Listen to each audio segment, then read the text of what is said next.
33-year-old male found dead a few days ago. Someone amongst them is our killer.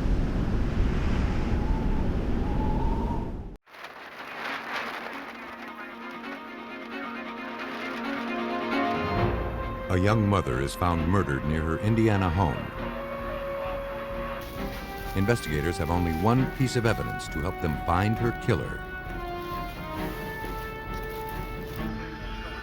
When a female body is discovered along the banks of an Alabama river, detectives must rely on a few tiny shreds of evidence to make their case.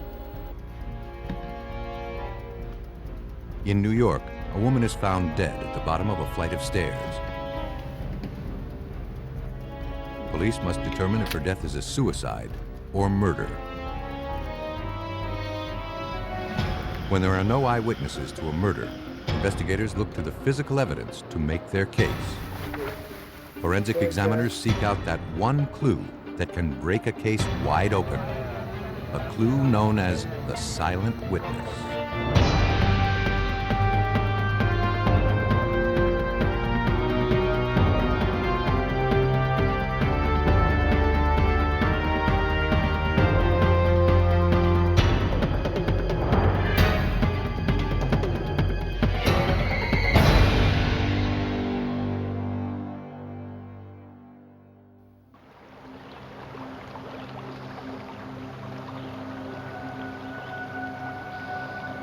Named for the river flowing through its center, Elkhart, Indiana epitomizes the ideal of small-town America. It's a quiet, close-knit community, a place unfamiliar with the problems of violent crime. On March 3, 1992, a concerned father entered the Elkhart Police Department to file a missing persons report. My daughter, her name is Ruben Hernandez hadn't heard from his daughter in nearly 15 hours. 25-year-old Sandra Hernandez had dropped off her 3-year-old son around 5 p.m. the previous evening. Ruben believed that Sandra had a date that night. After saying her goodbyes, Sandra promised she would be back in a couple of hours to pick him up. Okay. Ruben and his wife were always happy to spend time with their only grandson, and they were glad to see that Sandra was starting to enjoy her life again. She had recently ended a turbulent 4-year relationship with her child's possessive father. Ruben explained that when he went to check on Sandra at her apartment, he got no response, though her car was still parked out front. One particular guy that's been giving her a hard time. Mr. Hernandez's concerns prompted Elkhart Police Lieutenant Tom Cutler to forego the 24-hour waiting period required before opening a missing persons investigation. He's a fellow who's very concerned about not only his grandchild, who was taken care of, but also his missing daughter, and he knew that she wouldn't take off and leave the child without touching base with him. After distributing Sandra's description to area law enforcement agencies, police quickly contacted her ex-boyfriend. Did you guys argue? Sean Parks strongly denied any knowledge of Sandra's disappearance. Stuff about the kid, you know. Why did you bring up something really like when I worked? But he admitted that his 4-year relationship with her had been rocky. He said that recently, he and Sandra had been arguing frequently, and sometimes violently. Mostly, they fought over custody of their son. Sandra vowed she would never give up her child. What did you guys talk But despite the tensions, Parks insisted he would never hurt Sandra or their son. Confrontation with Sandra. What were you doing Sunday night? On the night Sandra disappeared, he claimed he was at work. Friends. Okay, just some friends. Okay. Though Parks was cooperative, investigators know from experience that custody battles can sometimes end in murder. We checked with work, and he was there all night and didn't leave the premise. So we had no reason to believe that he had interacted with Sandra Hernandez on that night. With the only obvious suspect eliminated, investigators had to consider that Sandra might have left town on her own volition. And though that seemed unlikely, they had to be certain. They went to her residence to search for answers.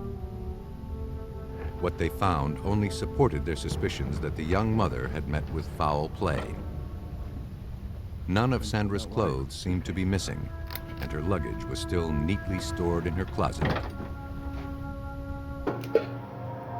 Hey, Jim.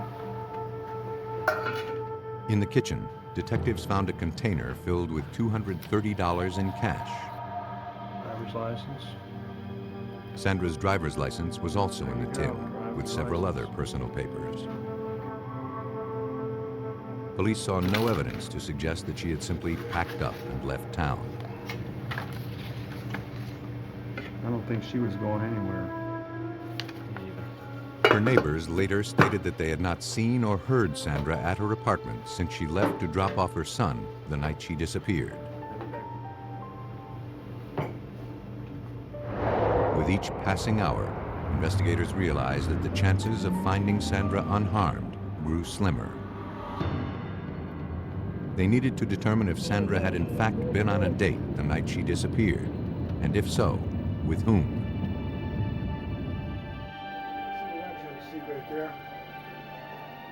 Sandra's friend, who worked with her at a door manufacturing company, came in to answer questions. Okay, police department. Closest friends, and they're, She hadn't noticed anything unusual about Sandra's demeanor in recent days. How long has he been with the company? In fact, the night she disappeared, Sandra was excited about a date she was going on with a coworker. pushing the issue for quite a while. So The man, Ricky Joyner, was a delivery driver at the company right. and had been friends with Sandra for some time.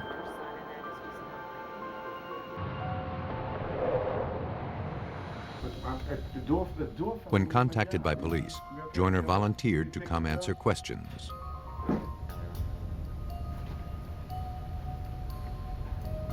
Investigators immediately noticed fresh scratches on his face and hands.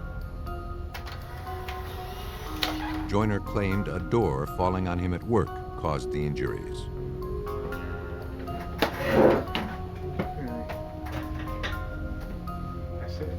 He admitted that he had been out with Sandra the night she disappeared, but only as friends.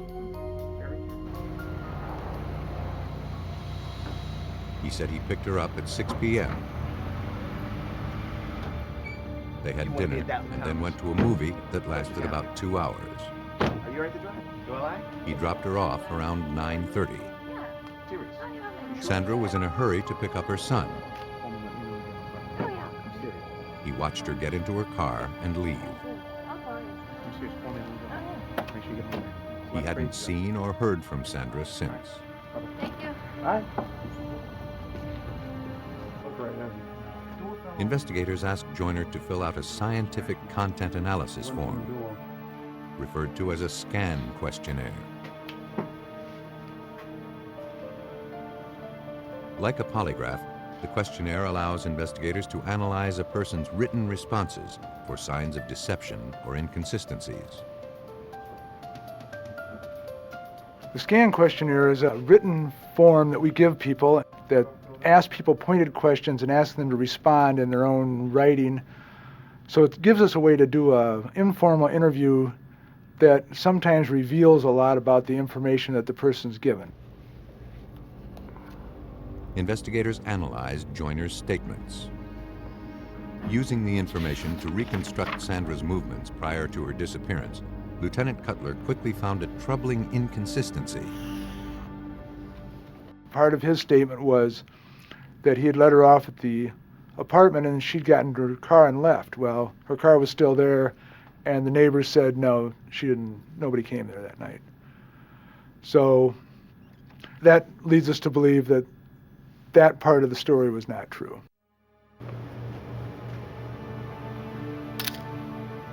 Though police had no motive and no direct evidence that a crime had been committed, they obtained a warrant to search Joyner's residence. But the search turned up nothing. Okay. Investigators knew they needed to look past the obvious. They collected ordinary household items, including a trash bag from Joyner's kitchen dotted with stains that appeared to be blood.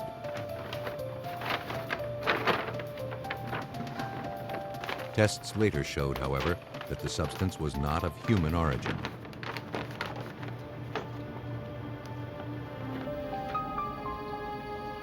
Having found no hard evidence linking Joyner to Sandra's disappearance, the investigation threatened to go cold. Canvases of where she lived. Well, certainly they're looking grim. Unfortunately, we still don't know how to assess them. We suspect that some foul plays happened. We've seen cases where people take off and vanish for reasons that nobody knows about, and they come back. We were certainly concerned that this was not a good situation and that we were going to find her dead. On April 15, 1992, a month and a half after Sandra Hernandez was reported missing, their worst fears were confirmed. A farmer in nearby LaGrange County, Indiana, made a gruesome discovery: the body of a young woman. 1023 at the location. Okay, Claire, we're just a couple minutes away. As investigators in Elkhart, Indiana, continued searching for 25-year-old Sandra Hernandez, they received a call from police in nearby LaGrange County. A body matching Sandra's description had been found in an isolated field. A black trash bag covering the victim's head was removed and preserved as evidence. Using photographs, investigators confirmed that Sandra Hernandez had finally been found.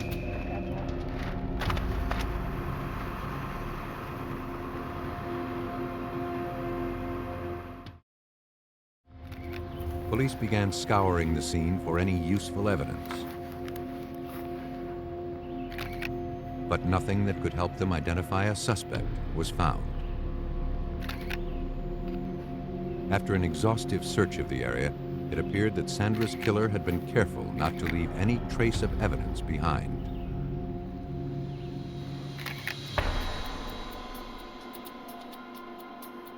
At autopsy, the medical examiner determined that Sandra had died of asphyxiation, resulting from manual strangulation.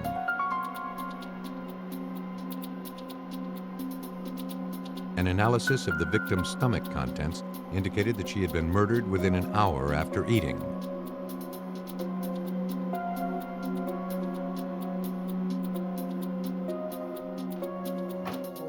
The medical examiner's analysis made Ricky Joyner's alibi impossible.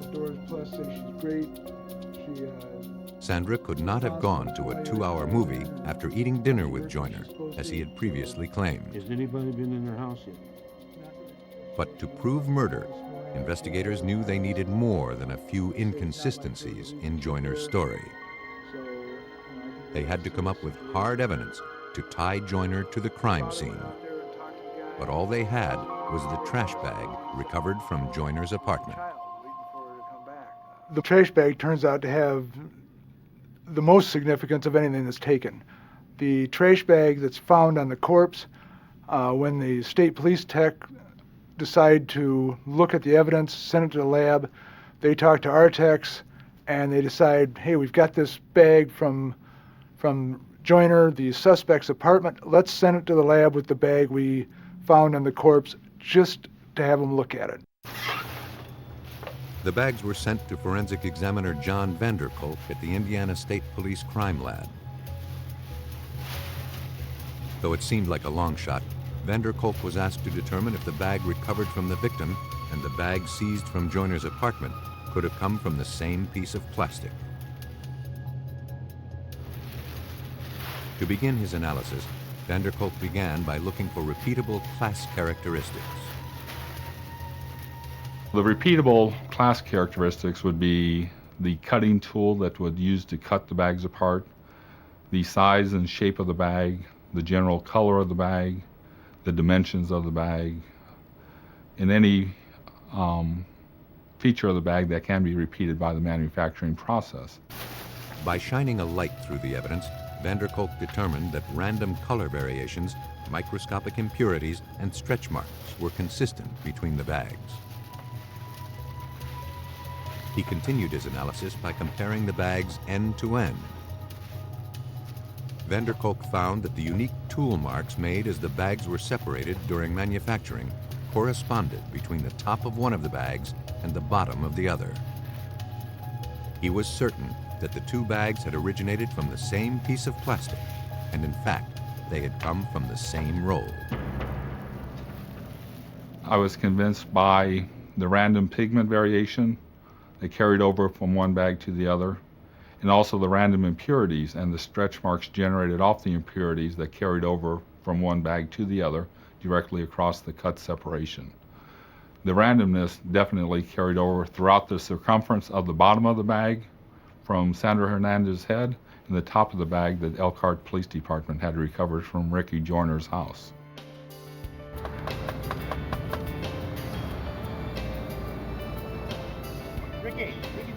With no way to explain how a trash bag from his apartment ended up around the victim's head, Ricky Joyner was arrested and charged with the murder of Sandra Hernandez. Police surmised that after going out to dinner together, Sandra went with Joyner to his residence. But something went wrong. After a violent struggle, Joyner strangled Sandra to death.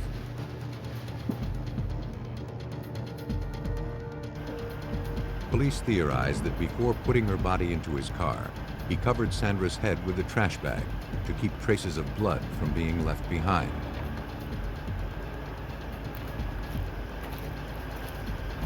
He then drove his victim to nearby LaGrange County.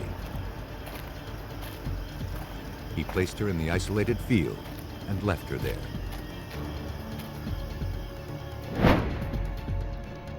After extensive legal proceedings, a jury found Ricky Joyner guilty of the murder of Sandra Hernandez. He was sentenced to 60 years in prison. Ricky Joyner believed that an ordinary trash bag would cover up his crime. Other killers will go to even greater lengths to conceal their guilt.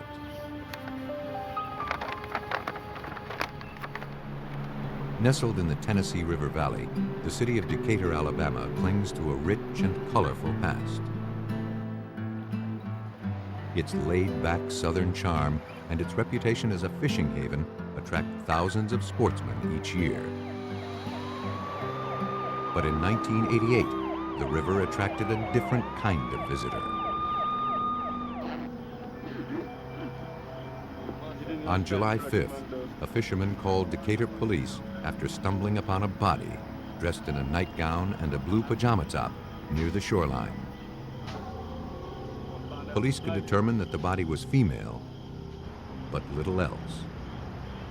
The victim had been decapitated.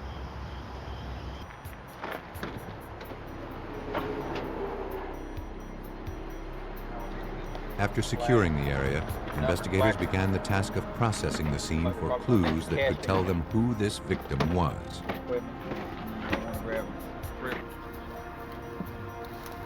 They knew that because she had been decapitated, her identity would be the key to exposing this killer. The crime scene had little to offer. Blood-spattered rocks on the path and drag marks in the overgrowth led detectives to conclude that the victim had been killed elsewhere and then brought to the river. There were no signs of tire tracks or anything else that could help police identify the killer.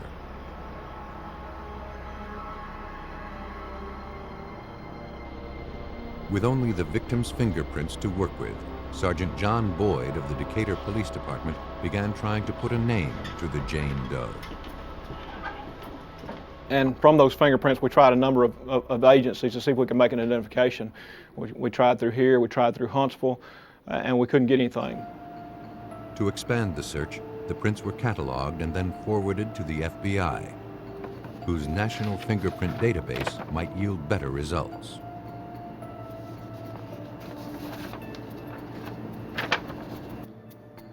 In the meantime, investigators hoped an autopsy could tell them more about how this victim died. Determining the exact cause of death would be difficult. But the medical examiner did find a few faint ligature marks below where the head had been severed, indicating that the victim had been strangled before being decapitated with a dull cutting tool.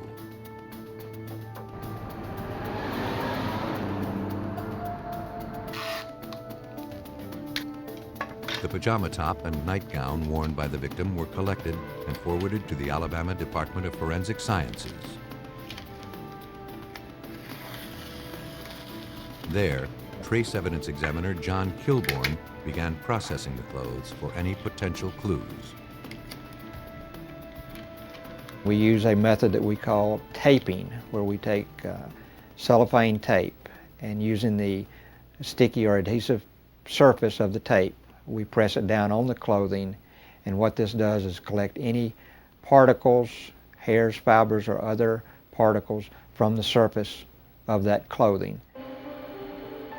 Kilbourne found a substantial number of hairs and assorted red and black synthetic fibers that had clung to the victim's clothing. Having more than 20 years' experience analyzing similar evidence from crime scenes, Kilbourne believed he knew their origin. Some of the fibers were unusual in that the fibers had adhesive on them, some type of glue on the surface. I have had other cases similar that had fibers similar to this, and in each of these cases it turned out to be adhesive from a felt car mat in the trunk mat. And I felt like in looking at these fibers we're looking at possibly this victim having been in the trunk of a car. But until examiners had a source of comparison, the value of these items on their own would remain limited. 3 days later, police believed they got their first break. Fishermen had reported finding a human head floating near the shoreline.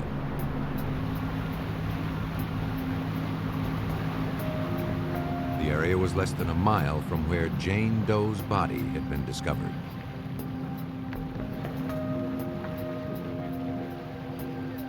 It had been decaying, obviously, at least 3 days. It was an overwhelming stench. The head was in a severe state of decomposition. We had extreme difficulty in even picking it up to get it inside the boat. We finally had to get enough plastic bags and bag it up and put it on ice, and put it in a styrofoam cooler and put it on ice and carried it down to the forensic lab. But prolonged exposure to the elements made it impossible for examiners to find any identifiable features. Frustrated by the lack of progress, police realized that until they could find a way to identify the decapitated woman, this case would likely remain unsolved.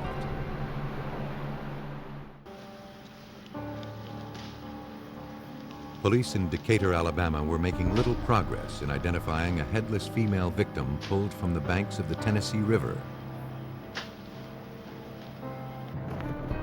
Over the next 10 days, investigators scoured through dozens of missing persons reports in an effort to learn the victim's identity.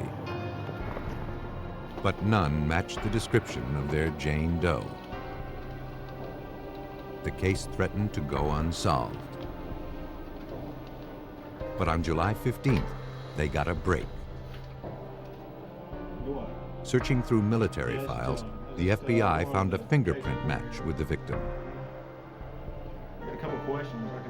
Jane Doe was identified as 32-year-old Sandra Gail Leslie, formerly enlisted in the United States Air Force. Records indicated that she currently lived in Nashville, Tennessee, 120 miles away from where she was found. Police jumped on the lead. On that same day, after we learned who she was, we contacted Nashville Metro authorities and found out that they did in fact have a missing person report on Mrs. Leslie. Police learned that Sandra Leslie had been reported missing by her husband 2 days after her body was discovered in Alabama.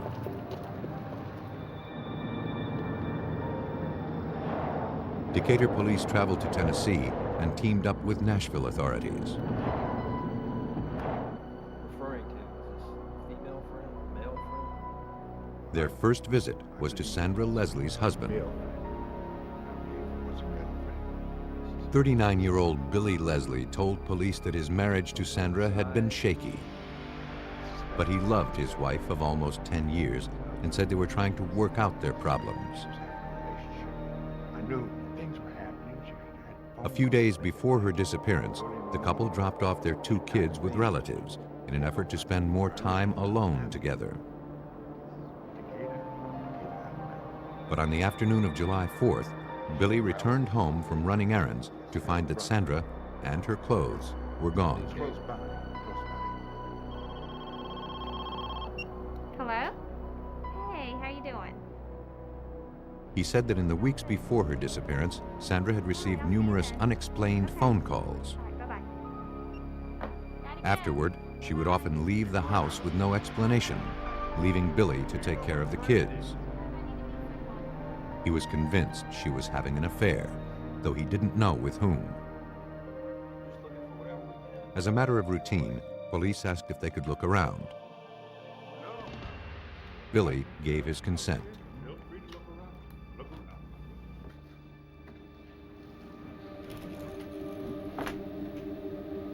To their surprise, investigators immediately found inconsistencies with his statements. Mark. All right. Sergeant Robert Moore of the Nashville Police Department took part in the search. He said she took her clothes with her.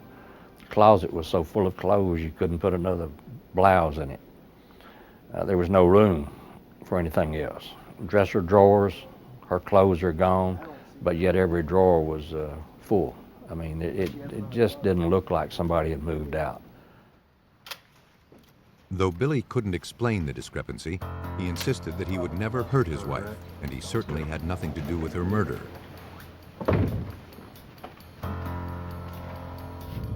He agreed to let forensic technicians process his living room. Luminol was applied to the floor. But investigators found no traces of blood or any other signs of violence. But there were indications that the residence had been thoroughly cleaned recently. I think we bring the house light Despite on. the lack of evidence, investigators suspected that Billy Leslie was hiding something.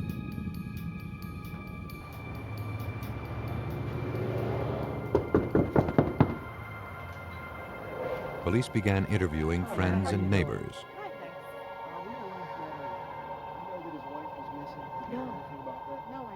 One neighbor claimed that Billy and Sandra fought often. Just a few days before Sandra disappeared, she heard what she described as a knockdown, drag-out fight coming from outside her window. When she looked outside, she saw Billy screaming at Sandra. As the fight escalated, Billy became physically abusive toward his wife. The neighbor didn't recall seeing Sandra after that night. She just assumed Sandra had finally decided to leave Billy.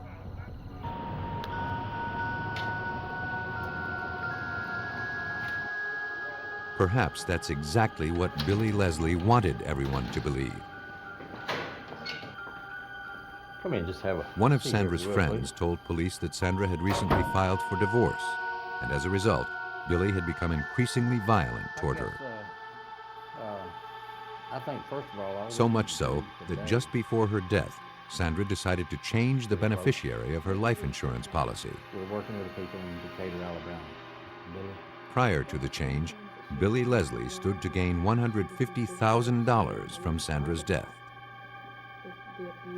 She had feared for her life, and she changed the beneficiary of that insurance policy to her brother in California, and specifically asked him to make sure her children were taken care of should anything happen to her. In the same area. Billy wasn't informed that he was no longer the beneficiary. For investigators, a possible motive for murder was beginning to emerge. Billy Leslie, as far as he knew, had a lot to gain from his wife's death. But so far, their case was only circumstantial.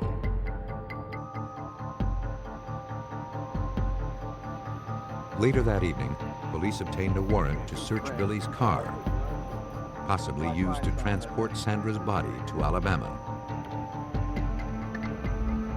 Luminol was applied to the trunk. Investigators found an overwhelming amount of substance that appeared to be blood. Billy Leslie explained he had gone fishing recently and put his catch into the trunk. The trunk mat was collected and sent back to the Decatur Crime Lab for a more thorough forensic examination.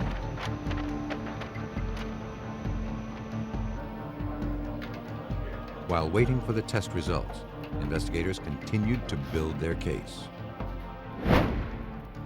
Hoping to find witnesses that could put Billy near the crime scene, police released details of the murder to the media in Alabama. A few days later, the tactic paid off. Convenience store. A Decatur resident remembered having a conversation with a man at a convenience store a few hours before Sandra's body was discovered. And so I gave He had him asked where to find a good fishing spot. He took them. The woman directed him to an area half a mile away. Got his car and left. It was the same location where the victim was found. What time of day? She was shown a photo lineup. Well, I was in the convenience store at 3 in the morning on Saturday. She had no idea who the suspect on the photo lineup was, but she was able to immediately point to Billy Leslie and say, "This is the guy. This is the guy that was here," and asked me about a place to fish. The witness testimony put Billy Leslie just a half a mile away from the crime scene on the day of the murder, and investigators had no doubt that he was responsible for his wife's death. Now, they hoped the crime lab would provide irrefutable proof. Authorities were closing in on Billy Leslie, the man they believed responsible for the decapitation of his wife, Sandra. Though their case was largely circumstantial, they hoped a trunk mat collected from the suspect's car could physically link him to the homicide.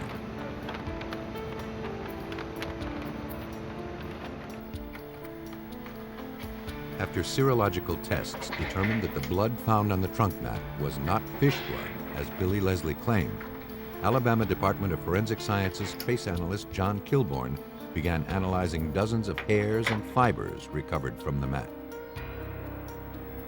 Using a comparison microscope, he began looking for common characteristics between samples from the trunk mat and those recovered from the clothes Sandra Leslie had been wearing. The color, texture, and cross-sectional shape of the fibers matched.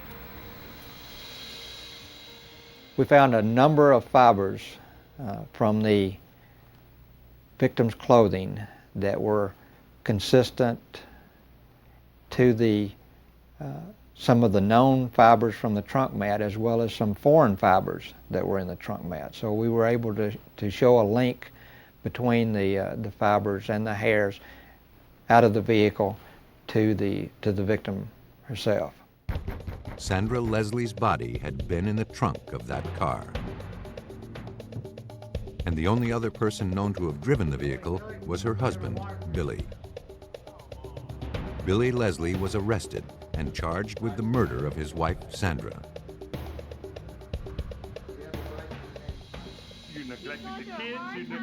Police theorized that Billy Leslie believed he had much to gain from killing his wife before their divorce was finalized.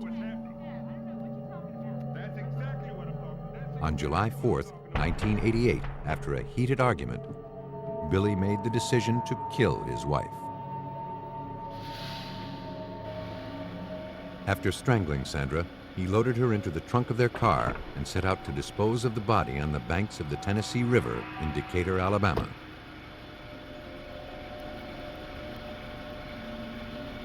Not realizing that her fingerprints were on file with the military, Billy believed that separating the head from the body would make identification impossible.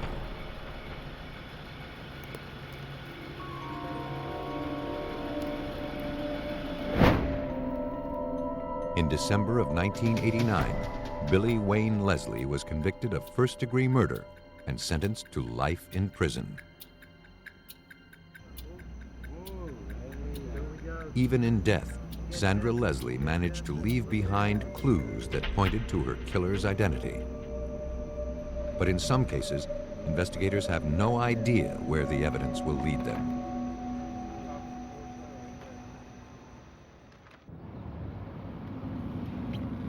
The quiet, middle-class neighborhood of Lake Grove, New York, is a haven of suburban life. The community's illusion of serenity, however, was unable to provide protection from tragedy.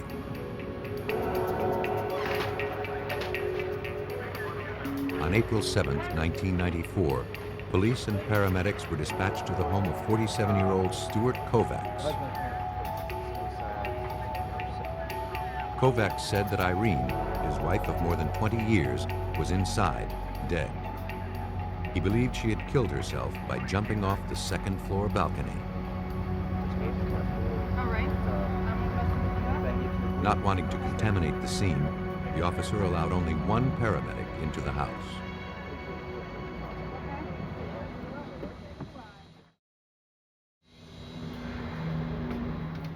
Inside, 45-year-old Irene Kovac's lifeless body was lying on the floor, covered with a towel.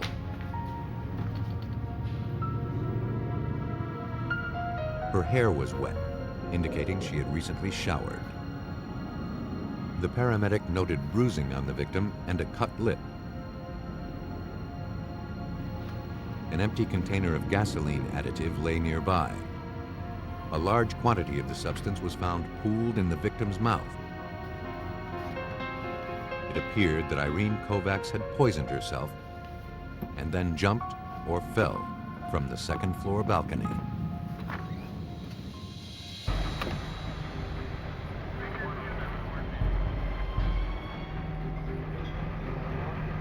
Stuart Kovac said that while working in the garage, he cut himself on a power tool. Going inside to get a Band-Aid, he discovered his wife on the floor. Panicked, he called 911 and then went upstairs to the bedroom to get a towel to cover her and to clean up his wound. On the couple's bed, he discovered a suicide note tucked underneath the family Bible.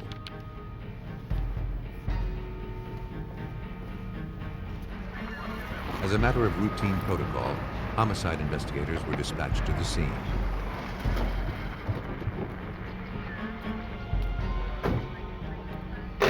Armed with a video camera, the team made their way into the residence. Almost immediately, they were struck by the victim's appearance. Lieutenant John Girash of the Suffolk County Police Department explains. It's somewhat unusual that a woman would want herself to be discovered not dressed. In and of itself, that is not proof of anything other than suicide, but it is one of the circumstances that we take into account as we investigate. After removing the body, police continued examining the scene. On the second-floor landing, they found a piece of recently dented sheetrock on the wall about ankle height, as though it had recently been kicked in anger, or perhaps a struggle. Unsure of its significance, the area, along with the rest of the scene, was thoroughly photographed. A short while later, after learning of his mother's death, the Kovac's 19-year-old son came in to speak with detectives. He said that the situation at home had grown tense in recent months. It was just, he had probable cause to think so. He found it. His parents' divorce was due to be finalized soon, and his dad had become increasingly abusive, often exploding into a rage over nothing. In one recent incident, Stuart Kovac returned home early from work and confronted Irene with a note he had found that had been sent to her by a business associate. Though Irene denied any wrongdoing, Stewart accused her of having an affair and began threatening her with violence. Suffolk County homicide detective Robert Doyle.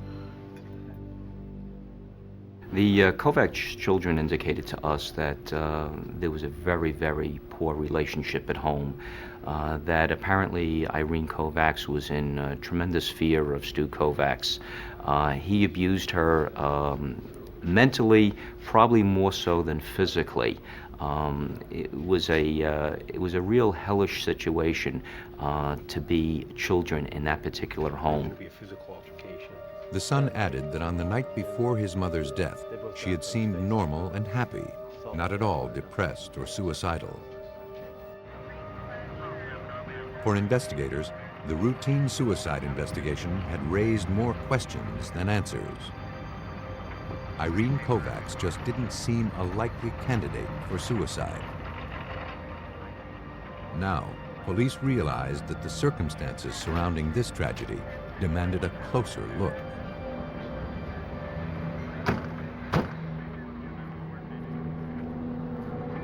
Though it appeared that 45-year-old Irene Kovac had poisoned herself and then jumped off the second-floor balcony of her home, police in Lake Grove, New York, were not convinced. A few hours after her body was discovered, police returned to the residence with a warrant.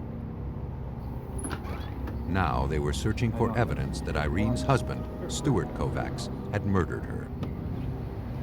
Forensic examiner Robert Jenna was asked to assist in the search. The fact that we have somebody claiming that this is a suicide, the husband, and the pieces of the puzzle just don't seem to fit a suicide, you now have to focus strongly on the physical evidence to try to either show that it was in fact a suicide or show that it was in fact something other than a suicide. To disprove the suicide story, police searched for evidence of a violent struggle. And though Kovac blamed a deep cut to his finger on a power tool accident, police speculated it could also be explained by a blow to a sharp object, like a tooth. But traces of Stewart Kovac's blood were found exactly where he insisted the accident took place.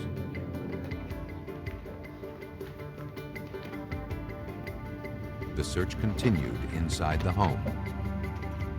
In the couple's second-floor bathroom, police found traces of blood on the commode lid. A washcloth found in the sink also appeared to be blood-stained. Kovac said the blood had come from his injured finger.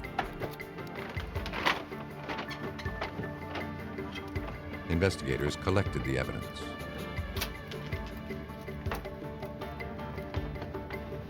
In the bedroom, an officer recovered the suicide note found earlier by Stewart Kovac. Even though the writing was identified as Irene's, a close inspection of the language caught investigators' attention. What he purported to be a suicide note was in fact some writings of Irene Kovac that really had nothing to do with suicide at all. She was talking about her life, she was talking about various things that she was going through personally in her life. At no point did that particular note indicate or suggest that she was going to commit suicide. Unsure what to make of the evidence, police hoped Irene herself could give them answers. The medical examiner determined the cause of death was blunt force trauma to Irene's head and chest. But he could not rule out that the injuries occurred as a result of the fall from the second floor.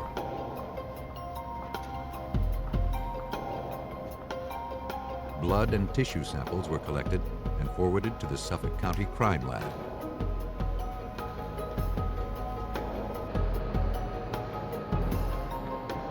There, toxicologists began analyzing the samples for the presence of the alcohol methanol, the main compound used in gasoline additives like the one Irene allegedly swallowed.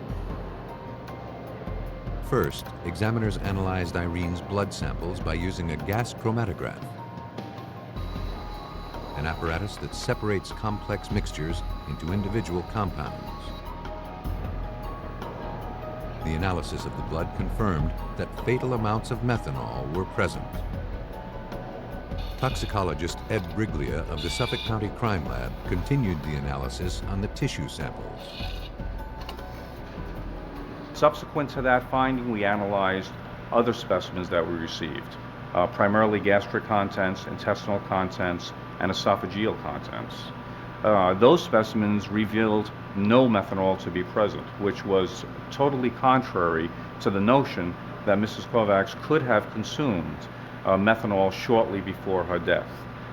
The reason this is the case is that it takes a period of time, anywhere from a minimum of approximately 1 hour upwards to approximately 4 to 5 hours for the alcohol to be removed from the stomach. For methanol to be found in the blood but not in the tissues told examiners that the gas additive had been absorbed through Irene's skin, not ingested through her mouth. She never swallowed the gas additive. To make sense of the findings, police turned back to forensic examiner Robert Jenna. Using photographs and diagrams from the scene, Jenna found a clue. There were portions of Irene's body lying underneath the second-floor landing. It was unlikely that she came to rest in that position after falling over the railing. And Stuart Kovac claimed he never touched Irene's body. And there was something else. One of the photographs revealed that the gas additive stains on the floor formed an outline of Irene's body. In order to get this type of pattern, the victim would have to have been lying down in this position when the material was deposited on her, as opposed to her falling from the top landing, already having the material in her system. So it was consistent with her being in this position, lying on her back, the liquid deposited on her face and body, causing this outline that led us to believe that this particular case was not a suicide, but a homicide. The outline that was coupled with the toxicologist's findings, the evidence showed that the gas additive had been poured into Irene's mouth while she was already dead or dying on the floor. To make their case, police still needed proof of a struggle. Examiners performed DNA tests on the various blood samples collected from the couple's bathroom, believed to have been left by Stuart's cut finger. But the analysis disproved Stuart Kovac's story. All of the blood found in the bathroom had come from Irene. That proved that she had been bleeding prior to the fall from the balcony. For investigators, it was proof that Irene Kovac had not taken her own life, but that Stuart Kovac had taken it from her. With a warrant in hand, police quickly tracked down Stuart Kovac as he returned home from work. He was taken into custody and booked for murder.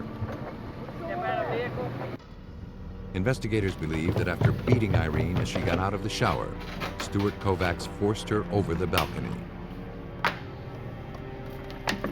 After pouring the gas additive into her mouth to make her death look like a suicide, he smeared blood from a cut sustained during the assault on the power tool in the garage.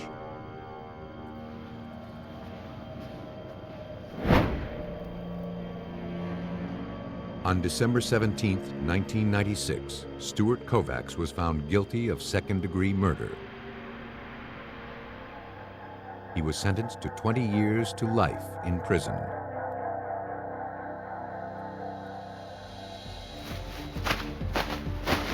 Some killers will stop at nothing to conceal their crimes. These are the...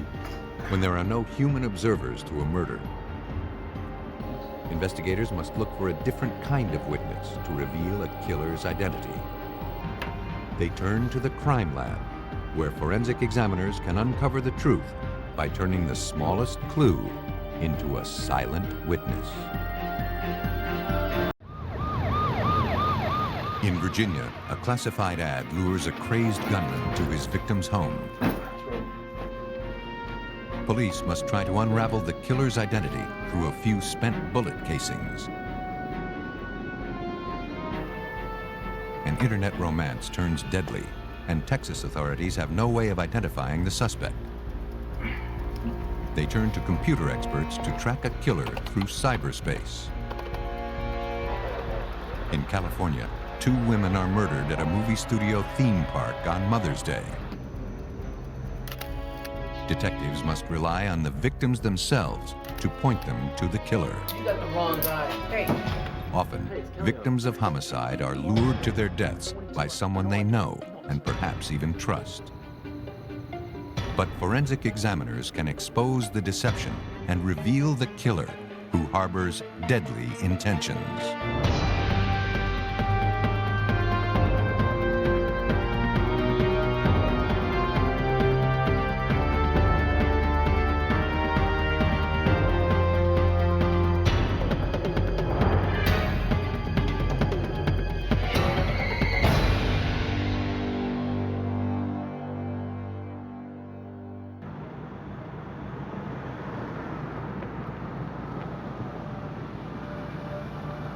On the evening of September 24th, 1997, officers from the Newport News, Virginia Police Department were dispatched to the home of 35-year-old Harry Kaiser. One of the man's friends was worried about his safety and called 911. When the officer arrived a few minutes later, no one appeared to be home.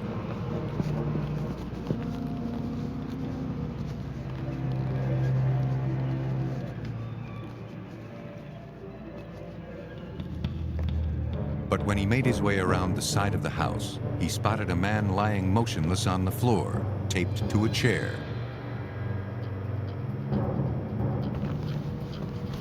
Unsure if the attacker was still in the house, the officer cautiously made his way inside. After securing the scene, he went to the victim's aid. The man, identified as Harry Kaiser, was gagged and bound with electrical tape. Though he had been shot in the head, he still had a faint pulse. 2124, send me a medic to this location. I have 1 male with a gunshot wound to the head. Paramedics rushed to the scene. Harry Kaiser was in grave condition. After removing the gag, the responding team went to work on the victim. Officers pried a .22 caliber pistol from Kaiser's grip. The gun appeared to be jammed. Kaiser was rushed to the hospital. Shortly after arriving there, however, he lapsed into a coma. Detectives and forensic technicians were summoned to the scene to begin their investigation. Inside the home, they found no signs of a forced entry. But there were clear signs of a violent struggle and indications that it had escalated into a gunfight. A small caliber bullet, consistent with having come from Kaiser's .22, was found lodged in the wall. Several spent 9mm shells were also recovered near where the victim was found. On the floor, examiners found and collected a hoop earring. And there was one other potential clue. The title to Kaiser's Porsche, which was still parked in the driveway, was found lying out. All of the items were collected and sent to the crime lab. Noticed mostly was there was 2 taillights in Detectives the back, began interviewing Kaiser's neighbors. saw someone never seen him before in the area. Only came out of one the had house, useful information. got into a vehicle. A few hours earlier, a man who lived across the street saw a tall, dark figure rush toward a vehicle parked in front of Kaiser's home and then quickly speed away. But the witness hadn't been wearing his glasses at the time and could offer no description of the man he saw. Detective Richard Gaddis was only able to uncover one clue. headlights in the back. What I know. This witness did note that the vehicle that this figure got into had a high third mounted tail light on the back of it. That's all he could see with his poor vision as it went down the street. Your relationship. Hoping to find more useful information, investigators turned to the woman whose 911 call brought police to Kaiser's home the night before. She explained that Kaiser was selling his Porsche through a newspaper ad. He had told her that one prospective buyer, a tall, young African-American male, called him on his cell phone repeatedly and dropped by the house unannounced on a few occasions. The friend stated that shortly before the shooting, Kaiser called her and said the buyer had stopped by again. After a brief visit, the man left, saying he was going to the store and would return shortly. But Kaiser sensed that he was up to something. He armed himself with his .22 caliber pistol and asked his friend to call him back in half an hour. No, I don't. No, it's like in the middle of the transaction. When she did, there was no answer. Now, what about the... Though detectives were certain that the car deal had somehow turned violent, they struggled to identify a suspect. Investigators hoped that an examination of the physical evidence could help them develop a profile of the man responsible for the assault. Technicians at the Newport News Police Crime Lab processed the victim's clothes for any stray hairs or fibers that may have been left behind. But other than the tape used to bind Harry Kaiser, examiners found nothing. Looking to generate a lead, detectives released details of the assault and the investigation to area law enforcement agencies. A short while later, they got a tip from police in nearby York County, Virginia. A few months before Harry Kaiser was attacked, a York County man selling a luxury automobile had a confrontation with a menacing car buyer. I'm asking $28,000. A tall, young African-American man accused the seller of not thinking he was good enough to own a fancy car. Huh? I can afford this car, man. The seller feared the man enough that he immediately reported the incident to police. The suspect reportedly drove a Geo Tracker, a vehicle with a high-mounted third taillight, like the one seen leaving Kaiser's home the night he was shot. Newport News police were convinced the same man was responsible for both incidents. With that number. Investigators knew they had to find a way to identify this violent suspect before he found another victim. Detectives obtained a warrant for Harry Kaiser's cell phone records and searched for unfamiliar numbers. We sat down with the phone records and weeded out all the people known to Harry Kaiser, his family, his friends. There was one telephone number on that phone record that was unusual to him.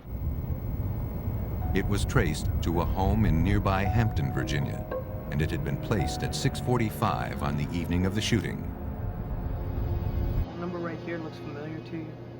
The homeowner knew nothing of the call or of Harry Kaiser. So you probably didn't call that by any property? The lead appeared to be a dead end. House, anything of that sort? But then, the woman added that her 22-year-old son had recently been looking to purchase a new vehicle. Just a car. Just a car. Just a car. His name, she said, was James Gatling. He usually comes home in there. Gatling was contacted and brought in for questioning. Though he matched the descriptions given by Kaiser's friend and the man from York County, he hardly seemed like a person capable of violence. Are you employed, sir? Gatling admitted owning a Geo Tracker and was upfront about having visited both the man in York County and Harry Kaiser. I don't know. He didn't mind admitting that he was, in fact, the person that had been to Harry Kaiser's house on several occasions looking at this Porsche, but he simply denied having anything to do with the shooting or being there when the shooting occurred. You're right there. Now, when asked about an injury to one of his earlobes, Gatling could offer no explanation. And though the injury was consistent with evidence recovered from the crime scene, Police had no way to prove it. After several hours of questioning, they had no choice but to release James Gatling. 3 days after the shooting, word came in that Harry Kaiser died from injuries sustained during the assault. James Gatling was now the prime suspect in a murder investigation. And accounts of his unpredictable behavior led police to fear that he was capable of more deadly violence. Police in Newport News, Virginia, were closing in on a suspect in the shooting death of 35-year-old auto mechanic Harry Kaiser. Okay. Though James Gatling admitted being at the victim's house the night of the murder, investigators lacked physical evidence that could tie him directly to the crime. Looking for a way to connect Gatling to the murder, investigators forwarded the 9mm shell casings recovered from the crime scene to examiner John Ward at the Virginia State Bureau of Forensic Science in Norfolk. We got involved in this case when I received a phone call from Detective Gaddis, who indicated that there had been a murder in his city, and they had some cartridge cases from the crime scene, and they'd had a suspect but no firearm. Was there anything we could do for him? Using a comparison microscope, Ward confirmed that all of the 9mm casings were fired by the same weapon. After thoroughly photographing the evidence using a digital camera, Ward then entered the images into a national computer database called DrugFire. This database can tell examiners if bullets found at a crime scene were fired from a particular weapon that has been previously test-fired in connection with another crime. When a bullet is fired, imperfections in the gun barrel etch a pattern onto the shell cartridge. Examined microscopically, these scratches and swirls are as individual as a fingerprint. The DrugFire database looks for other shell casings on file that have similar markings. When Ward finds a potential match, he superimposes the images to see if they share the same unique signature. Ward found that the gun used to kill Harry Kaiser had been test-fired in connection with another crime less than a year before. Police now needed to find out who had owned the weapon at the time. Investigators requested the case file and learned that 22-year-old James Gatling had owned the gun. 9 months earlier, Gatling was suspected of firing the weapon into a restaurant. But ballistics tests back then showed that Gatling's gun had not fired the shot. Though he and his gun were cleared in the incident, a record of his weapon would remain a permanent entry in the DrugFire database. Once a weapon is analyzed and connected to a person, that remains a digital image for forever. So in a way, you've always got that gun. Even if you don't have the actual gun itself, you've got all of its markings and you know who it belonged to, at least at one point. For investigators, it was a huge break in the case. Not only did Gatling admit to knowing the victim, he was now linked to the murder weapon. On October 2nd, 1997, James Gatling was arrested for suspicion of murder. Turn the vehicle off! His vehicle was towed to the police impound lot for a closer examination. Step out of the vehicle! Police obtained a warrant to search Gatling's home, but the 9mm weapon was nowhere to be found. Without it, investigators still hadn't conclusively tied the suspect to the killing. Police searched Gatling's vehicle for anything that could help physically link him to Kaiser's murder. Though no weapon was found, police uncovered something they hoped would finally seal the case. A roll of black electrical tape similar to the tape that was used to bind Harry Kaiser to the chair. In the lab, Technicians unrolled every piece of tape that had been collected from the crime scene and compared the broken or torn ends to the end of the black electrical tape found in Gatling's car. The tears from the two pieces of tape lined up perfectly. Now there could be no doubt. James Gatling was responsible for the death of Harry Kaiser. Put your hands up! Hands up! All right? Hands up and sit in the chair! Police believe that shortly after Harry Kaiser talked with his friend on the phone, James Gatling returned to the house.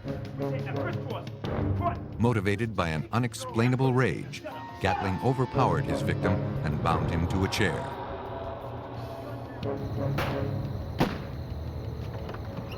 After getting off one shot, Kaiser's gun jammed. Gatling then shot the 35-year-old mechanic and left the scene. James Gatling was convicted of the first-degree murder of Harry Kaiser and sentenced to life in prison. Might have come into. In the Gatling case, detectives tracked a killer who tried to hide behind the anonymity of classified ads. To catch a murderer in Texas, investigators would have to follow a mystery woman through an even more complex maze. In April 2000, 20 miles southwest of Austin in the hill country of central Texas, a rancher surveying his property noticed a blanket lying on the side of a trail. When he looked underneath, he discovered the remains of a decomposing human body. Deputies from the Hays County Sheriff's Office and officers from the Texas Rangers were quickly dispatched to the scene. After securing the area, the team began processing it for clues. But there was little physical evidence to be found. Recent rains had washed away any trace of the killer that might have been left behind. Other than the victim himself and the blanket used to cover him, nothing of any forensic value was found. Investigators speculated that he had been lying there for close to 2 weeks. And prolonged exposure to the Texas sun had left the body in a severe state of decomposition. According to Captain Sam Williams of the Hays County Sheriff's Office, identifying this victim would be a challenge. Due to the advanced state of decomposition, there was no available fingerprints, and so we weren't going to be able to come up with anything there. At autopsy, the medical examiner determined the victim had died as a result of a .22 caliber bullet to the head, most likely made by a high-powered rifle.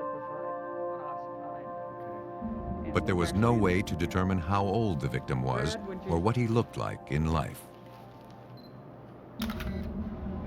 And with over 70,000 missing persons cases reported in Texas each year, investigators realized that searching through those reports for a match would be overwhelming.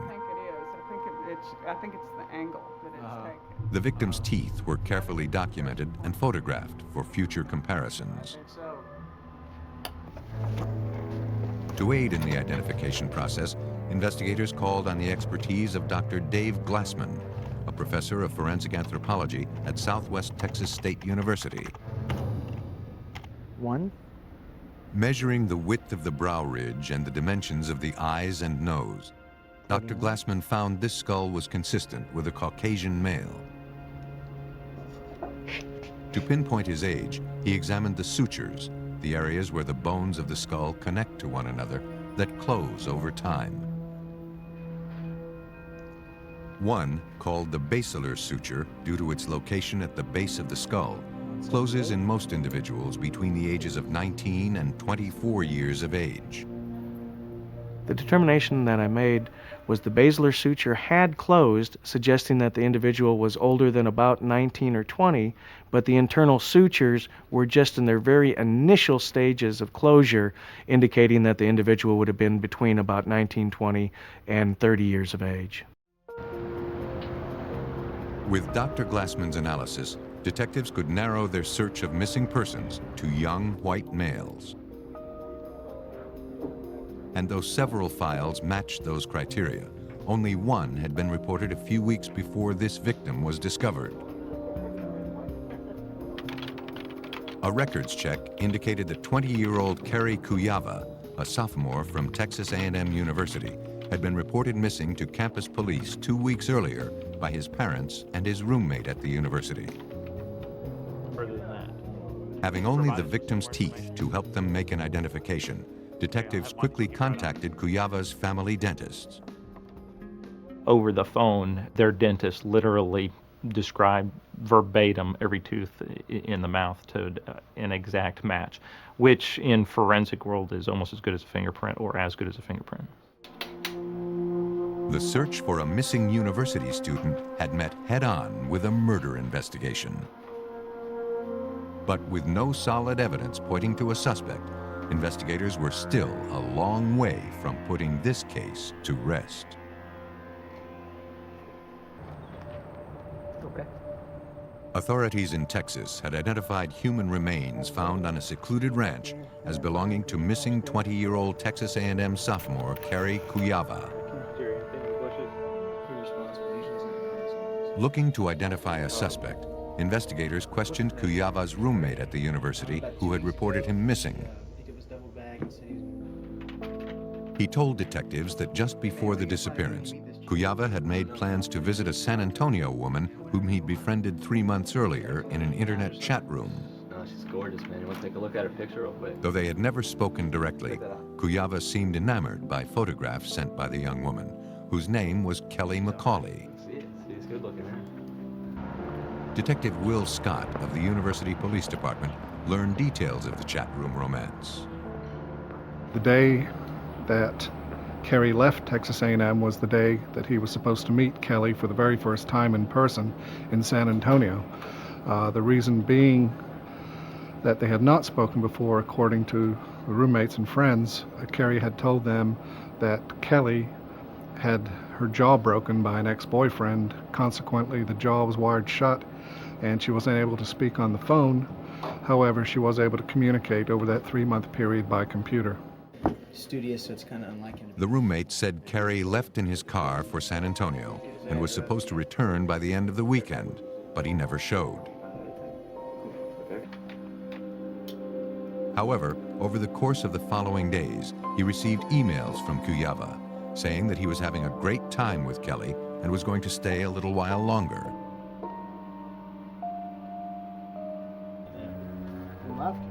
Investigators needed to question Kelly McCauley, possibly the last person to have seen Carrie Kuyava alive.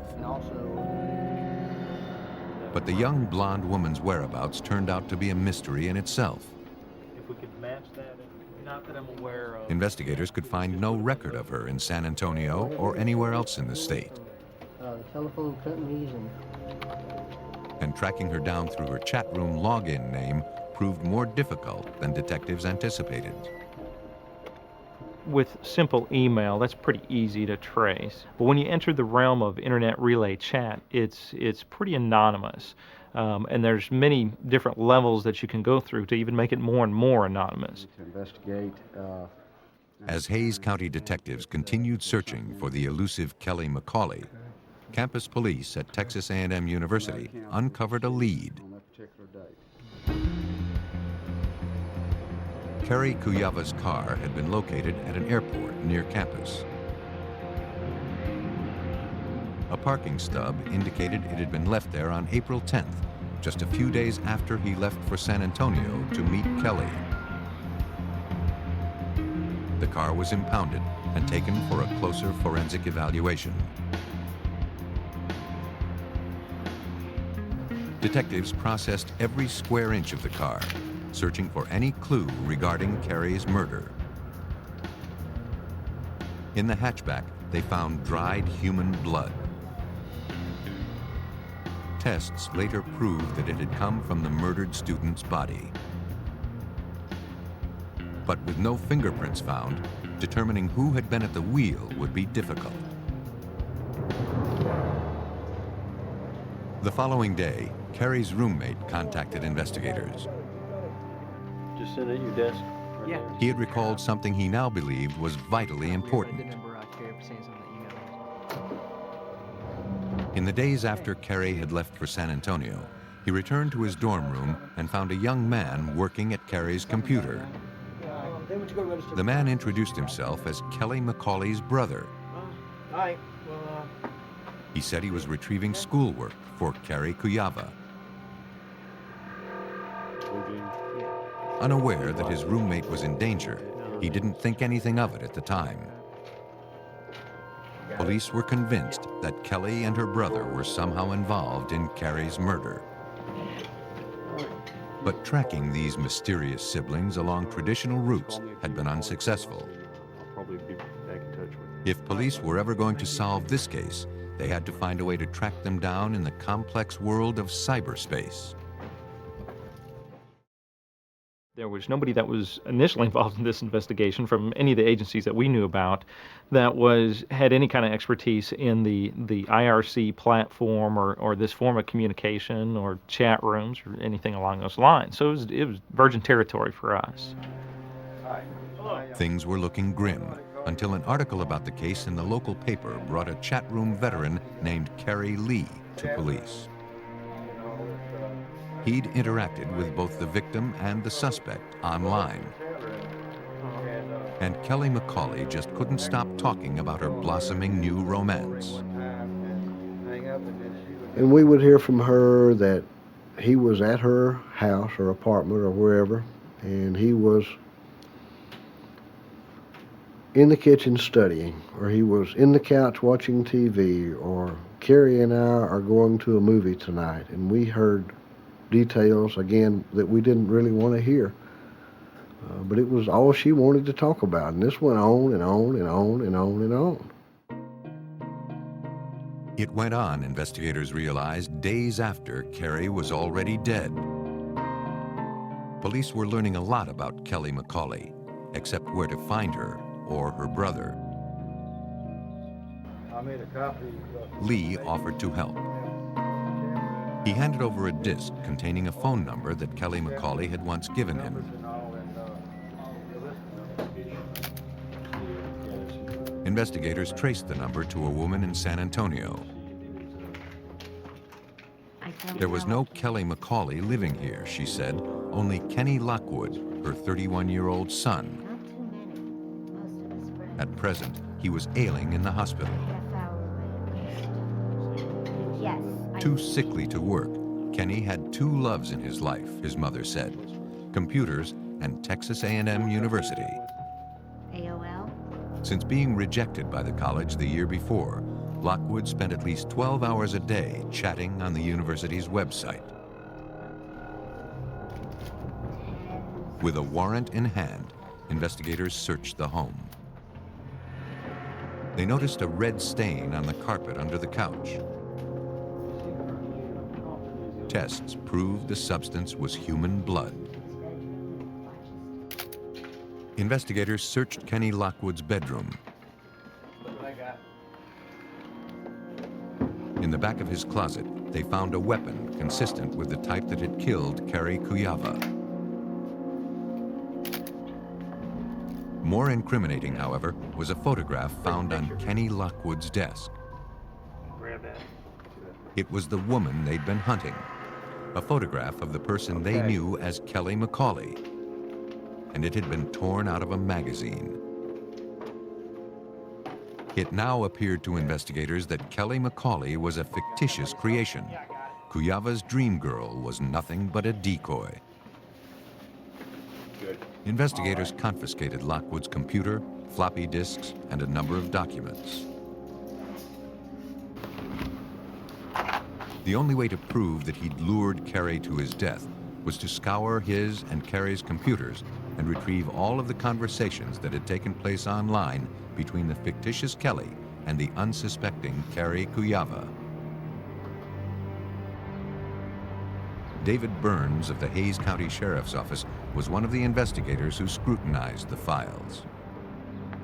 We took all of this information and then began pouring through everything that had been talked about on all those computers, that had been talked about in chat rooms, that had been talked about on emails, that had been, any conversations whatsoever that had been done online. We went through and poured over every bit of that information.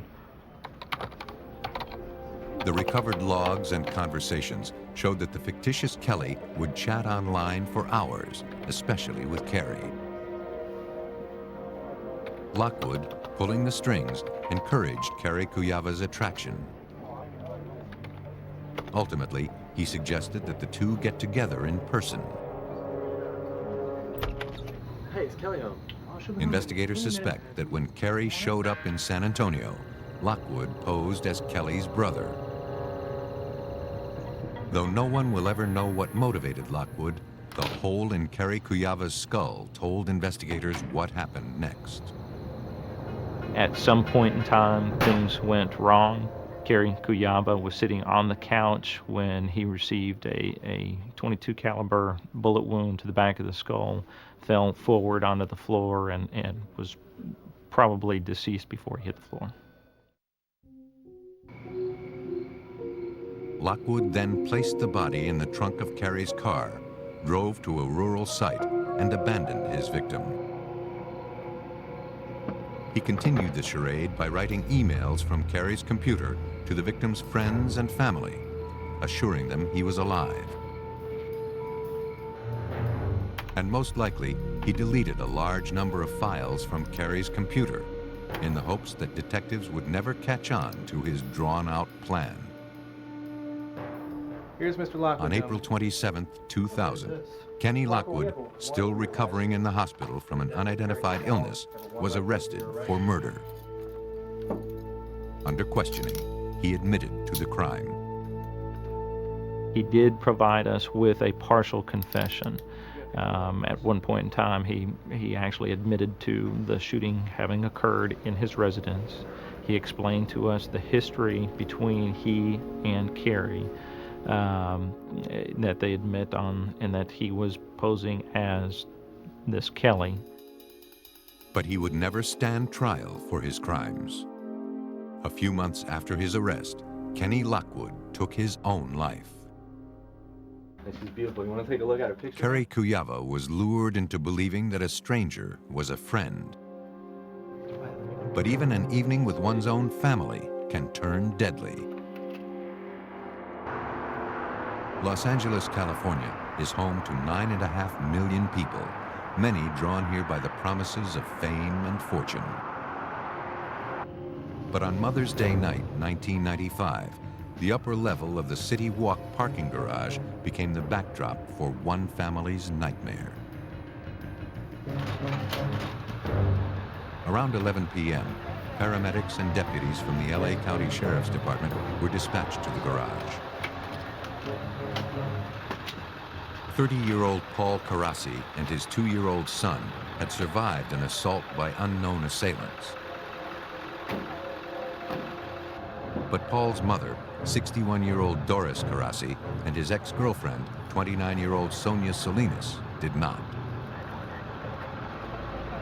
The two women had been nearly decapitated in a vicious knife attack.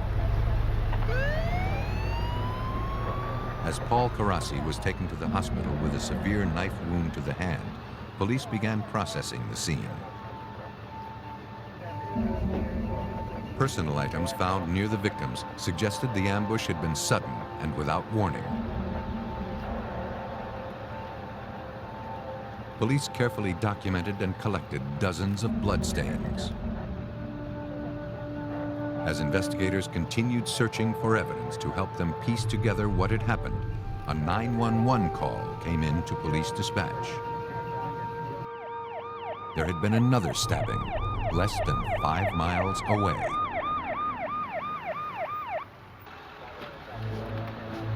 As officers from the Los Angeles County Sheriff's Office continued processing the scene of a brutal double murder, word came in that another stabbing had been reported a few miles away.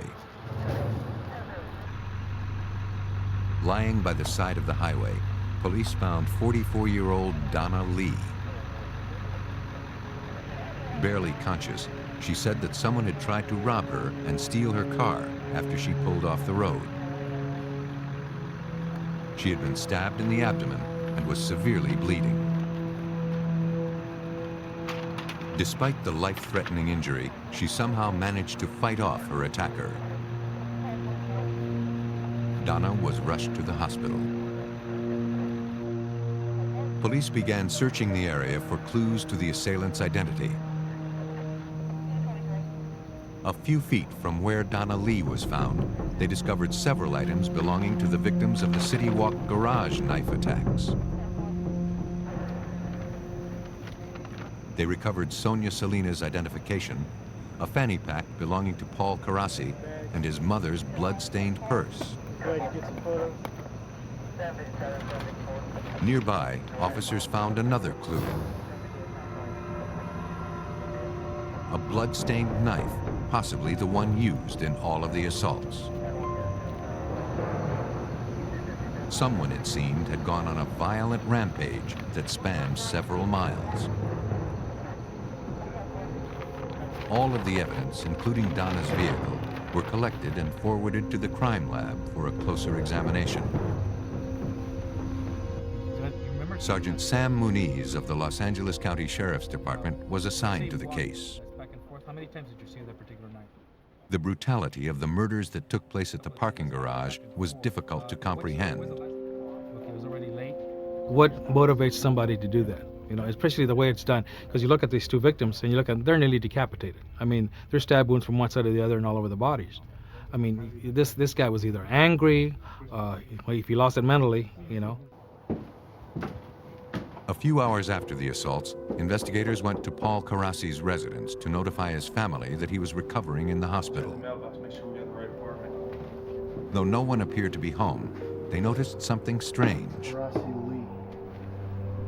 Paul Carassi shared an address with someone named Lee, the same last name as the victim found along the highway. Called in on the radio, have it checked out.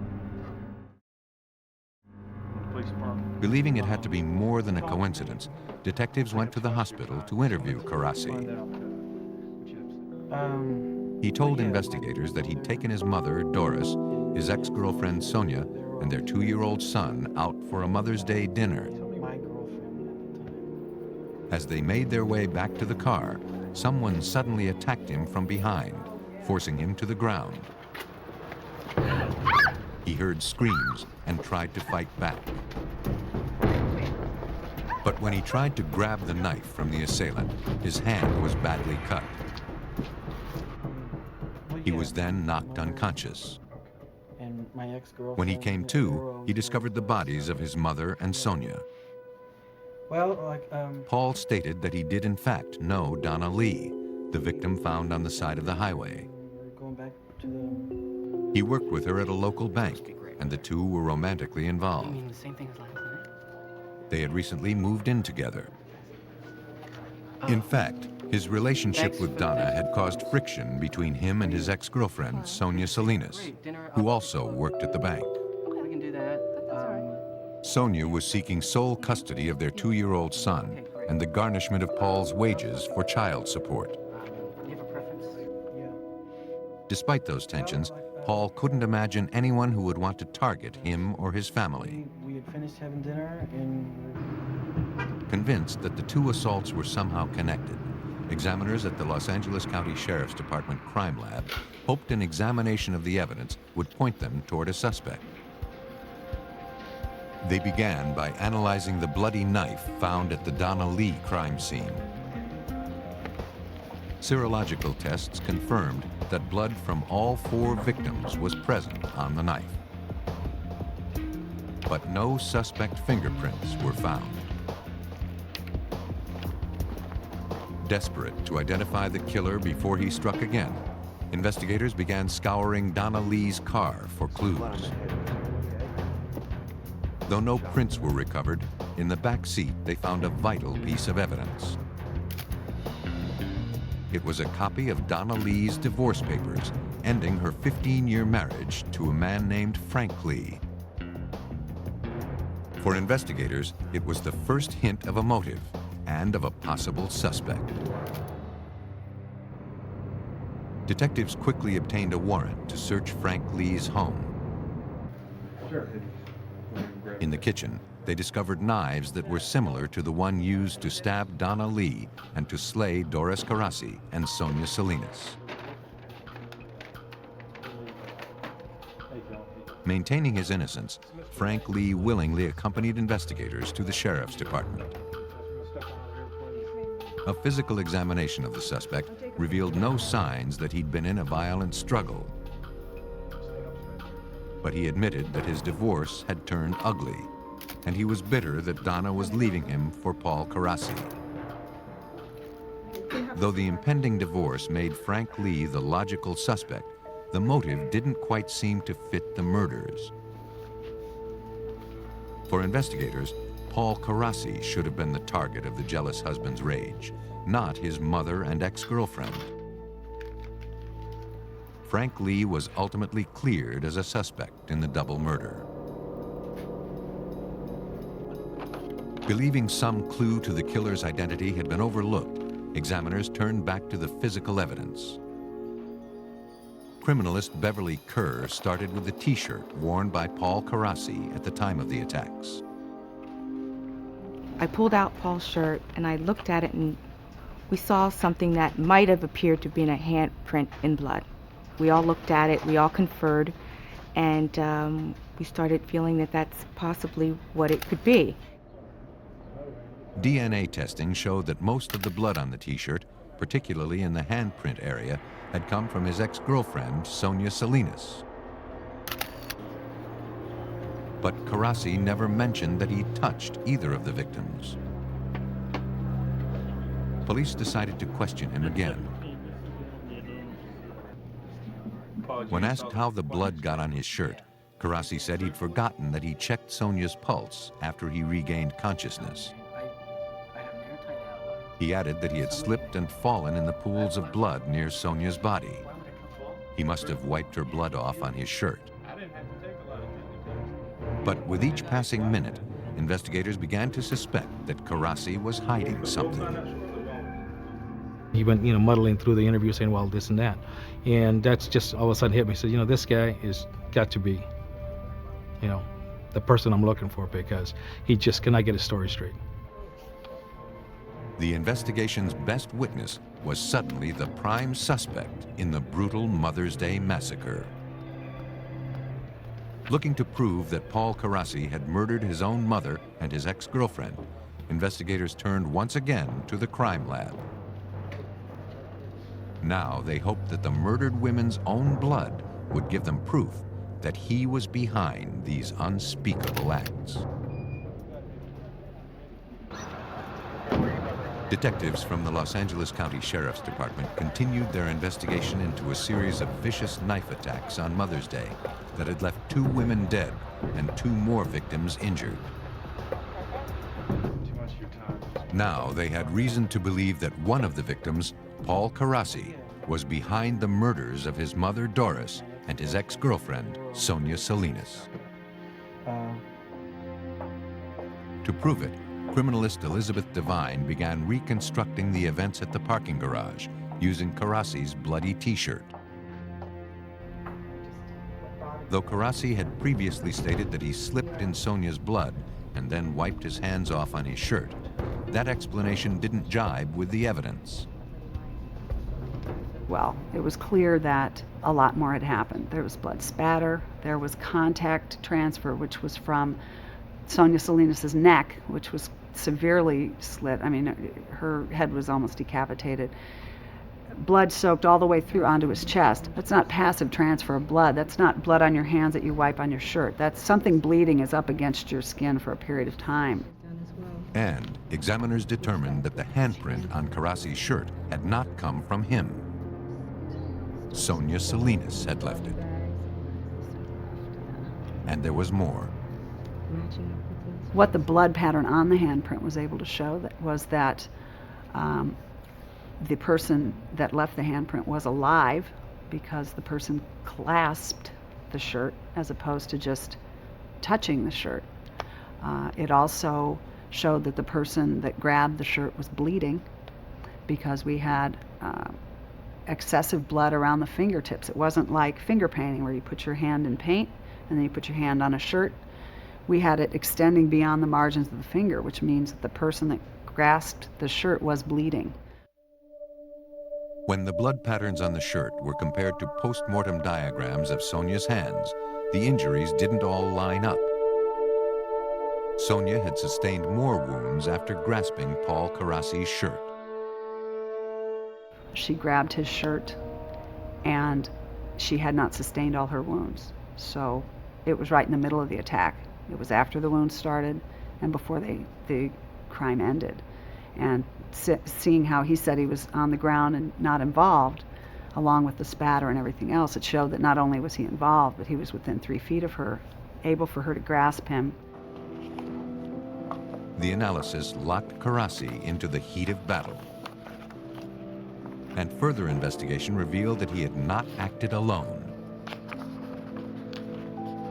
DNA testing proved that blood found on Sonia Salinas' shoe had come from Donna Lee, the woman who survived a knife attack shortly after the murders.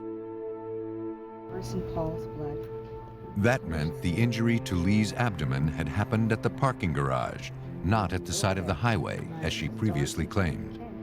And his shirt was right here. To prove that Donna Lee had lied to cover up her involvement in the double murder, examiners began looking for answers as to how blood from her injury ended up on the victim's shoe. The only way you could really get the blood to flow down the shoe in that way was if the shoe was in contact with her abdomen for a sustained period of time. And I tried many different scenarios, many different positions, many different theories about how you could do that. And really the only one I could come up with is that she held her feet to her stomach while Paul slit her throat. And that to me put her right in. You know, that's the business end of that crime scene. This is Donna's. Investigators concluded that Donna Lee had been accidentally stabbed in the abdomen as she and Paul struggled to overpower the victims. Yeah, I answered the question. Paul Karassi was administered a lie detector test. When asked if he killed his mother and ex-girlfriend, he responded, no. Bad news for you, okay? Test results indicated that he was lying. Here to us, lied here. Coupled with the forensic evidence, Karassi was placed under arrest. You have the right to change your mind at any time. Donna Lee, still recovering in the hospital from her wounds, was also placed under arrest for the double homicide. Investigators believe that Paul Karassi, with Donna Lee at his side, began plotting the murders of his ex-girlfriend and mother when the financial strain of his impending custody battle became too much to bear. As it is, Paul Karassi made limited money per week, and he had a lot of outstanding bills. So his problem was basically financial and, taking the kid. So how do I plan to take my kid and get all the money, right? So what he's doing now, he's angry at both, because the mother also backed up Sonia. So he's angry at both of them. On Mother's Day night, as Paul Karassi and his family made their way to the car after having dinner, Donna Lee was waiting nearby, with the murder weapon in hand. Their plan to make the murders appear to be a robbery gone bad backfired when Donna Lee became accidentally injured during the assaults and was forced to seek medical attention while attempting to discard the victim's belongings. A jury found Paul Karassi and Donna Lee guilty of first-degree murder. Paul Karassi was sentenced to death. Donna Lee was sentenced to life in prison. For investigators, when a suspect and victim had an intimate relationship in life, proving murder can be a challenge. When the line between familiarity and contempt becomes blurred, it falls to forensic examiners to find the truth and reveal a killer's deadly intentions.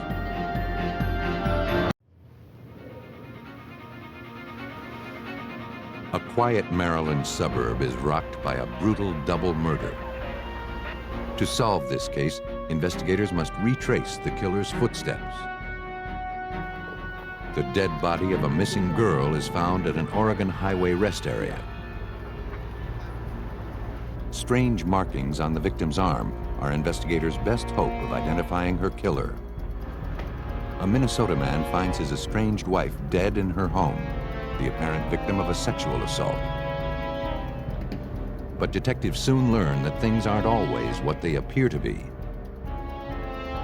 Some crime scenes have few clues to offer, but killers always leave some trace of themselves behind. To make their case, investigators turn to forensic examiners to isolate hidden impressions and turn them into patterns of guilt.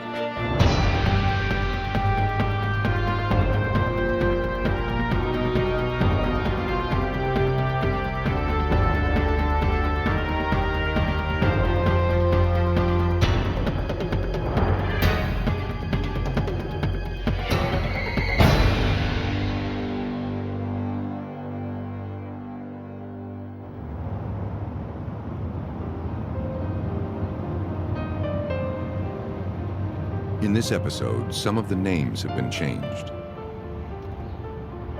The affluent suburb of Annapolis, Maryland is a quiet alternative for those looking to escape the hectic pace of Washington, D.C.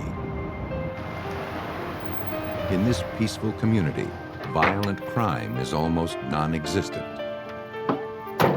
On Monday, May 16, 1994, all of that changed. When prominent D.C. attorneys Jean Gamble and her husband Joseph Thomas failed to show up for work, a secretary asked Ricky Cole, a handyman who did work on the couple's home, to check on them. On the front door, he found a note indicating the couple was away on vacation. But that didn't make sense. This was their vacation home. Cole let himself in with a key the couple had given him. Hello? No one appeared to be home. But in the bedroom, he made a horrifying discovery. Underneath the sheets, Jean Gamble and Joseph Thomas lay murdered in their bed. Officers and crime scene technicians from the Anne Arundel County Police Department were quickly dispatched to the scene. Investigators discovered that each victim had suffered a single gunshot wound to the back of the head from point-blank range. Blood was spattered on the wall above the bed. Anne Arundel County Homicide Detective Tim Zawalik was at the scene. When we saw the crime scene and realized that it was contact wounds and the people were basically executed, it was just such a horrific crime that we knew at that point we were dealing with something that was very, very unusual. As forensic technicians began scouring the scene for any clues to the killer's identity, investigators found Joseph Thomas's wallet and his wife's purse. Cash and a few credit cards seemed to be missing. The double murder appeared to be a robbery gone wrong. As police continued searching the house, they found no signs of a forced entry. Let's get this mulch right down here. Okay. But a pile of wood mulch on the floor near the unlocked kitchen door suggested the killer's probable entry point. Hoping the suspect had inadvertently left footprints behind, forensic technicians applied fingerprint powder to the floor. The tactic paid off. A sneaker print was revealed. A gelatin substance was applied to the footprint and allowed to harden, preserving it as evidence.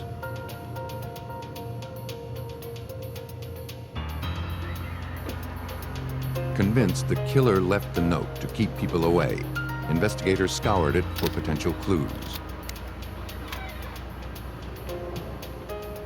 The manner in which the date had been written, day first, then month, led them to believe their suspect had served time in the military.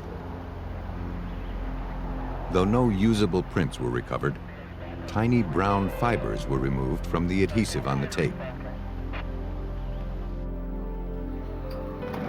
With no witnesses to the double murder and no obvious suspects to pursue, homicide detectives knew this would be a difficult case to solve. And they feared time was working against them. This person who committed this crime needs to be gotten off the street. If he can do a murder like this so cold and boldly, then this person's going to do it again and again and again, and it's just a scary thought. The autopsies had a little more information to offer. The levels of rigor mortis led the medical examiner to conclude that the couple had been dead for at least 24 to 36 hours before being discovered. That placed the time of death at late Saturday evening or early Sunday morning.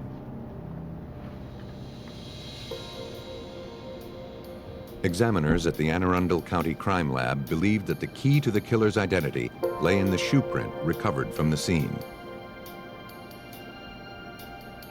After identifying a New Balance logo on the shoe print, examiners searched through catalogs looking for a model with a similar tread design. They concluded that the print left at the scene had come from a New Balance running shoe, model 480BK, size 7.5. Trying to learn as much about the victims as they could, police began canvassing the neighborhood. When they knows when was the last time you saw the Thompson? One neighbor described Jean and Joseph as a bright, hard-working, and well-liked couple. She said that she had last seen them Saturday evening as they headed out to dinner in Jean's red Acura. She didn't recall seeing the car the following day and just assumed the couple had decided to drive together back to Washington.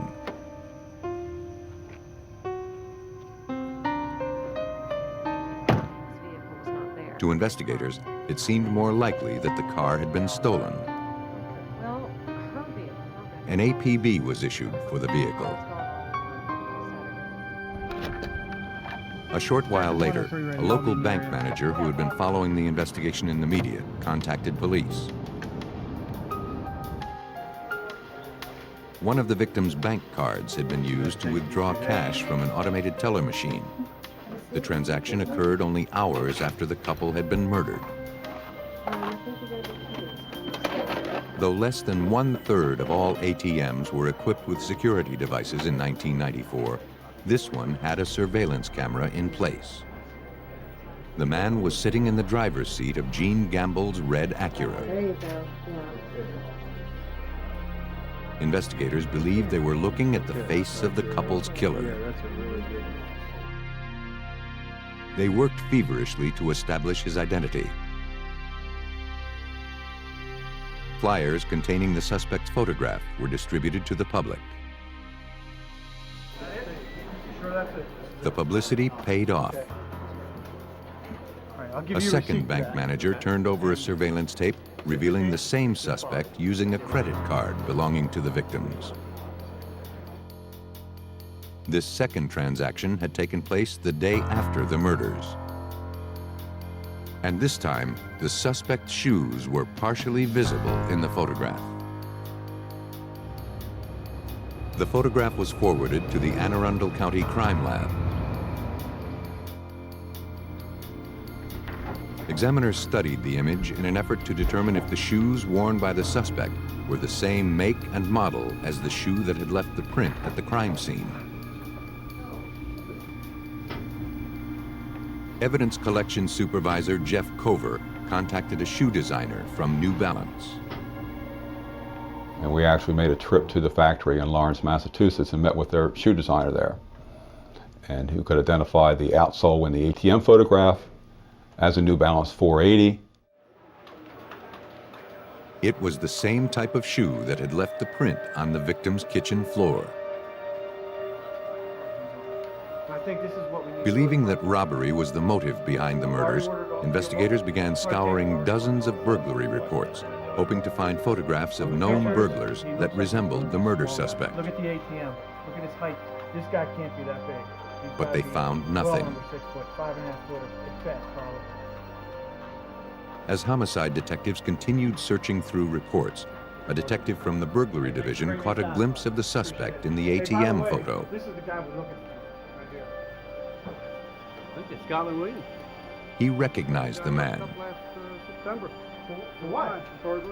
It was Scotland Williams, a suspect in a string of burglaries, arrested 8 months earlier. When we got this break, it was the break you dream about having. It was all of a sudden, we've got the guy identified. We had to move fast, and for the first time ever, we had a name to go with the face. Having physically linked Scotland Williams to the murdered victim's ATM card and their missing vehicle, investigators obtained a warrant for his arrest. At 6 o'clock, the lead stories on all the news channels was this murder case. Scotland Williams' picture accessing the ATM machine was shown to the public. Our surveillance team was in place, and at 6:05, the front door opened and Scotland Williams was running out the house. Police moved in and placed him under arrest. Scotland Williams insisted he knew nothing about the murders. Looking to prove otherwise, investigators searched the residence. Inside the house, police found what they were looking for. Several pairs of sneakers, including some New Balance running shoes. They were all size 7.5. A pair of brown cotton gardening gloves was also collected and forwarded to the crime lab. Under questioning, Williams maintained his innocence. And though records indicated he had served 12 years in the military, he insisted the note found on the victim's front door was not his handwriting. Investigators confronted him with the ATM photos.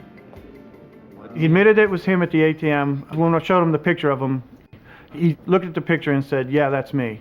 He admitted himself at the ATM, but he never made any other admissions to us. He refused to talk to us. Investigators looked to forensic examiners to make their case. But the analysis revealed that none of the shoes recovered from Williams' house had left the print found at the crime scene. Police were convinced that Scotland Williams was responsible for the brutal murders of Jean Gamble and her husband, Joseph Thomas. But until they could come up with hard evidence linking him to the crime scene, their suspect would likely get away with murder.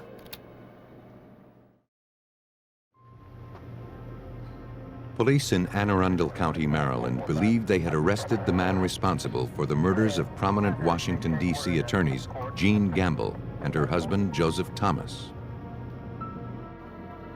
The suspect, Scotland Williams, had been captured on tape using the victim's ATM cards, wearing shoes that were consistent with a print recovered from the crime scene. But none of Williams' shoes recovered during a search of his residence produced a match. Hoping to find something that may have been overlooked, detectives went through every page of Scotland Williams' burglary reports from 8 months earlier. They found the one clue they needed to make their case. Detectives from the burglary division had photographed the soles of Williams' shoes. A Xerox copy of the shoe print was in the file. Using the reference shoe from the manufacturer as a point of comparison, evidence technician Eric Love first determined that the shoe print in the Xerox copy had been made by a New Balance model 480 BK, size 7.5. Next, he compared the unique wear patterns and nicks on the sole of the shoe print from the crime scene to those present in the Xerox copy of Scotland Williams' shoe. All of the unique characteristics matched. For evidence technician Eric Love, the evidence was overwhelming. We knew that Scotland Williams owned a pair of model 480 from the Xerox. We also knew that Scotland Williams was wearing a shoe that was consistent with a model 480 BK the day after the murders. So, by analyzing all this evidence, we were able to conclude that indeed Scotland Williams had a pair of 480 BKs, that type of shoe was found at the crime scene, and that the Xerox of Scotland Williams' shoe was consistent with that found at the crime scene. If any doubt about Williams' guilt remained, further analysis erased it. Examiners concluded that the brown fibers recovered from the adhesive tape on the note attached to the victim's front door were consistent with fibers from the gardening gloves found in Williams' home.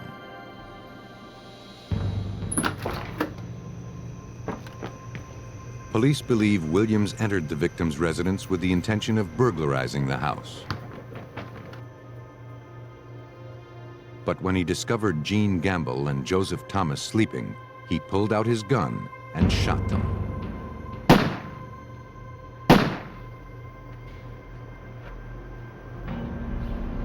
He made off with cash and an ATM card, unaware that he had left behind a clue that would lead police right to him. Scotland Williams was tried and convicted of first-degree murder and sentenced to life without parole, plus 70 years. Scotland Williams killed his victims as they lay in their own bed. But for some murderers, the first step is to get the victim as far away from home as possible. On June 17, 1986, a passing motorist traveling along Highway 97 in Klamath Falls, Oregon, spotted something lying beside the road. It was a sleeping bag, and it seemed to be in good condition. But when he looked inside, he found items that appeared to be blood-stained. Concerned, the motorist collected the items and took them to the Klamath Falls station of the Oregon State Police. There, detectives began searching the bag. They discovered some items of clothing, a pair of white-winged tennis shoes, a woman's purse, and duct tape attached to green paper towels. All of the items appeared to be blood-stained. Inside the purse, investigators found identification belonging to a 20-year-old woman named Carrie Love. To Detective Kenneth Cooper, the items suggested foul play. Carrie Love. It was obvious that we had a female that was missing or possibly a homicide because of the amount of blood on the tennis shoes and in the sleeping bag itself. And the wad of paper towels had duct tape in different layers on it. And when I started opening the paper towels, I noticed clear indentation of what I thought was a nose and the chin area. And it appeared that the paper towels were put on the face. Other items found inside the purse indicated Carrie Love worked for Northern Star Trucking Company, located more than 400 miles away in Seattle, Washington. Detectives contacted the company and learned that Carrie had recently left on a business trip from Seattle to Los Angeles with the company's owner, 42-year-old Jesse Pratt. Have you heard from him recently? They were traveling in his 18-wheeler, and their route would have put them passing through Klamath Falls. All right. The information, along with the blood-stained items found along the highway, led investigators to fear the worst. They decided to return to Highway 97, but now they believed they were looking for Carrie Love's body. For 3 hours, the search turned up nothing. And with the vast stretch of highway and the dozens of rest areas, Carrie Love could be anywhere. But then, Detective Cooper remembered one isolated spot in particular, the Chelmut rest area. There's no facilities there. It's totally unlit. It's behind a full wall of trees.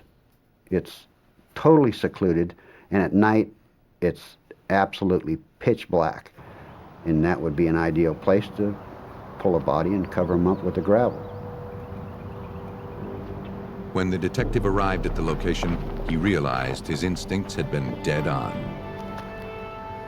Partially buried underneath a pile of gravel lay the lifeless body of a young woman. For investigators, there was no doubt that Carrie Love had been found. Blood-stained items found along a highway in Klamath Falls, Oregon, led police to the body of 20-year-old Carrie Love, an employee of a Seattle trucking company who disappeared while traveling to Los Angeles on business with her boss. And the evidence suggested her death had been a brutal one. She had been stabbed repeatedly. Her crushed head and torso indicated she had been run over by a large vehicle. Strange bruises on her arm appeared to be tire tracks. Detectives meticulously documented and collected every scrap of evidence. Seeing the young woman so brutalized only intensified Detective Kenneth Cooper's resolve to see that her killer was brought to justice. When you run into something that bad, it's hard not to get personal. It's important that you do everything correct. Because at this point, you know beyond any doubt, if you don't do it perfect, you could lose it in court. And you can't afford to do that. Because at that point, we become this person's mouthpiece. We're the ones that's going to scream justice for her because she's unable to at this point. At autopsy, the medical examiner determined that Carrie had been asphyxiated, then stabbed 12 times before being run over. The stab wounds were consistent with those caused by an ice pick or a knitting needle. She had also been raped, though no usable biological evidence was recovered.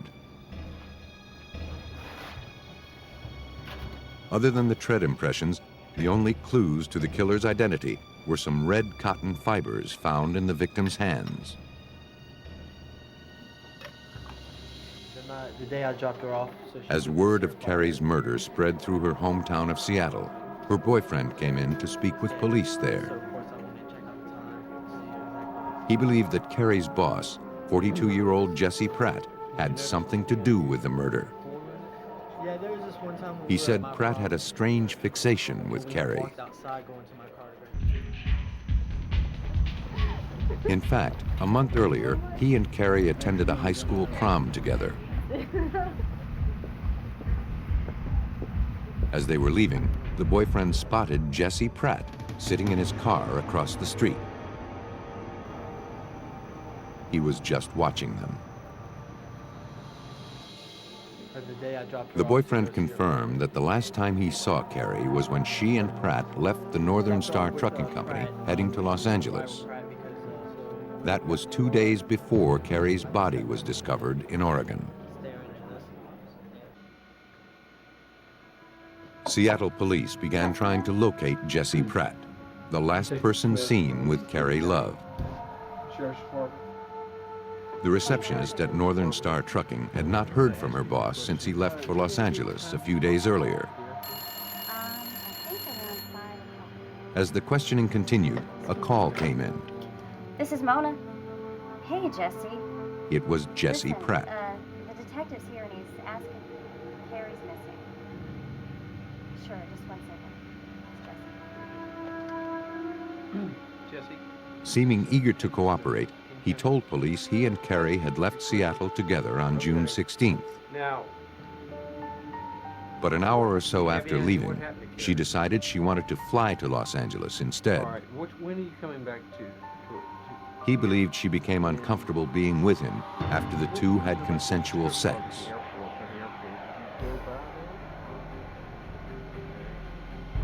Pratt said he drove her to the Seattle airport and continued on to Los Angeles. He said he was currently in Phoenix, Arizona, making a delivery, but he would be back in Seattle the following day. But police didn't want to wait. An APB was issued for his rig.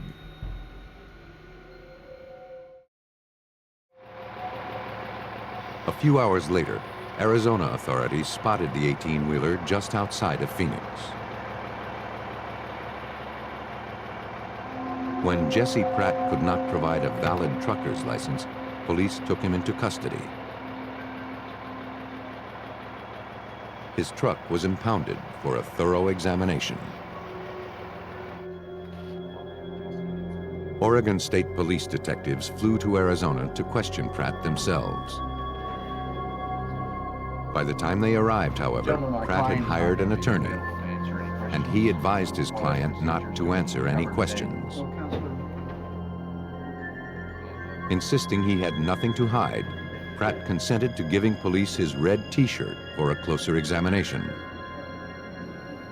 As he removed his shirt, they observed and photographed several suspicious scratches around his ribs. Convinced the injuries had been caused during a struggle, police searched Pratt's truck for signs of violence. Inside the cab, they recovered a briefcase, some duct tape, and a roll of unopened green paper towels, similar to the ones found with the victim's belongings along Highway 97. Forensic technicians also examined the tires of Pratt's rig.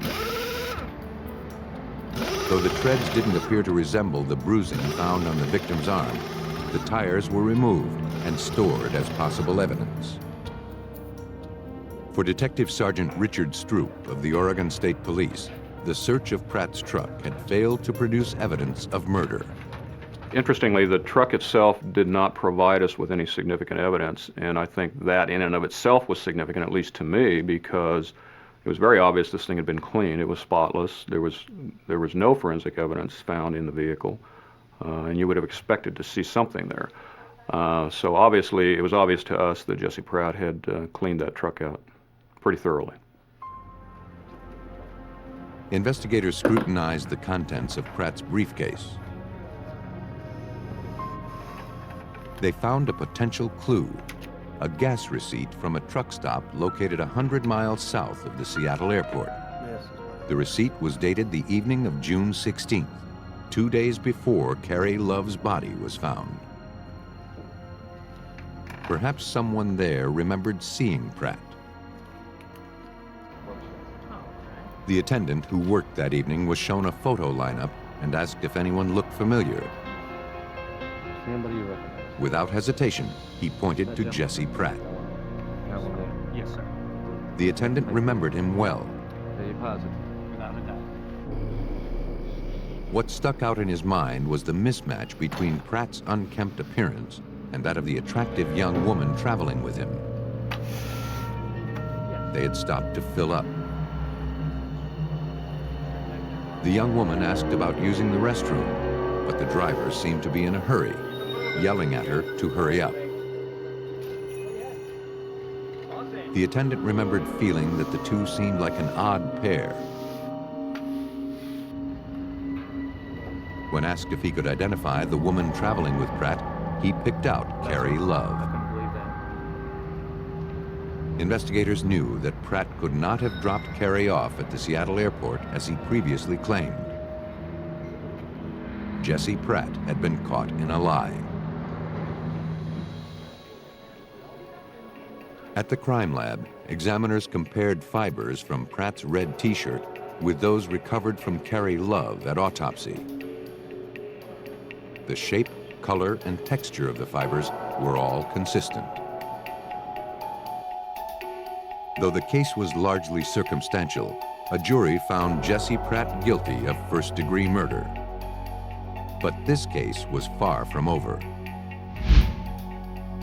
In January 1990, Pratt's conviction was overturned on appeal, and a new trial was ordered. Oregon State Police wasted no time preparing for the next trial. Now that's the actual tire that we think ran over it, right? They were determined to present the new jury with a bulletproof case. Inside of the truck, we couldn't figure out. And the best way to do that was to prove that the strange bruises found on the victim's arm had come from the tires of Pratt's 18-wheeler. Photographs of Carrie Love's injuries and inked impressions of Pratt's tires were forwarded to renowned tire tread expert Pete McDonald in Hudson, Ohio. First, he confirmed the contusions on the victim's arm had been made by a tire, but not from the outer tread. The marks, which appeared as bars on the victim's arm, had come from design patterns located on the side of the tire. And all of the bars were the same size and shape except one. For McDonald, that was a telltale sign that the tire he was looking for had been retreaded. The contusions on the victim's arm captured the exact spot where the old tread had been spliced with the new one. Looking for a match, he traveled to the Oregon Crime Lab to view the evidence himself. After viewing the side design patterns of all 18 wheels, McDonald believed the right rearmost tire, which had been retreaded, looked the most consistent with the injuries found on Carrie Love's arm. Using carbon paper, he traced the tire, creating an exact reproduction for later comparisons.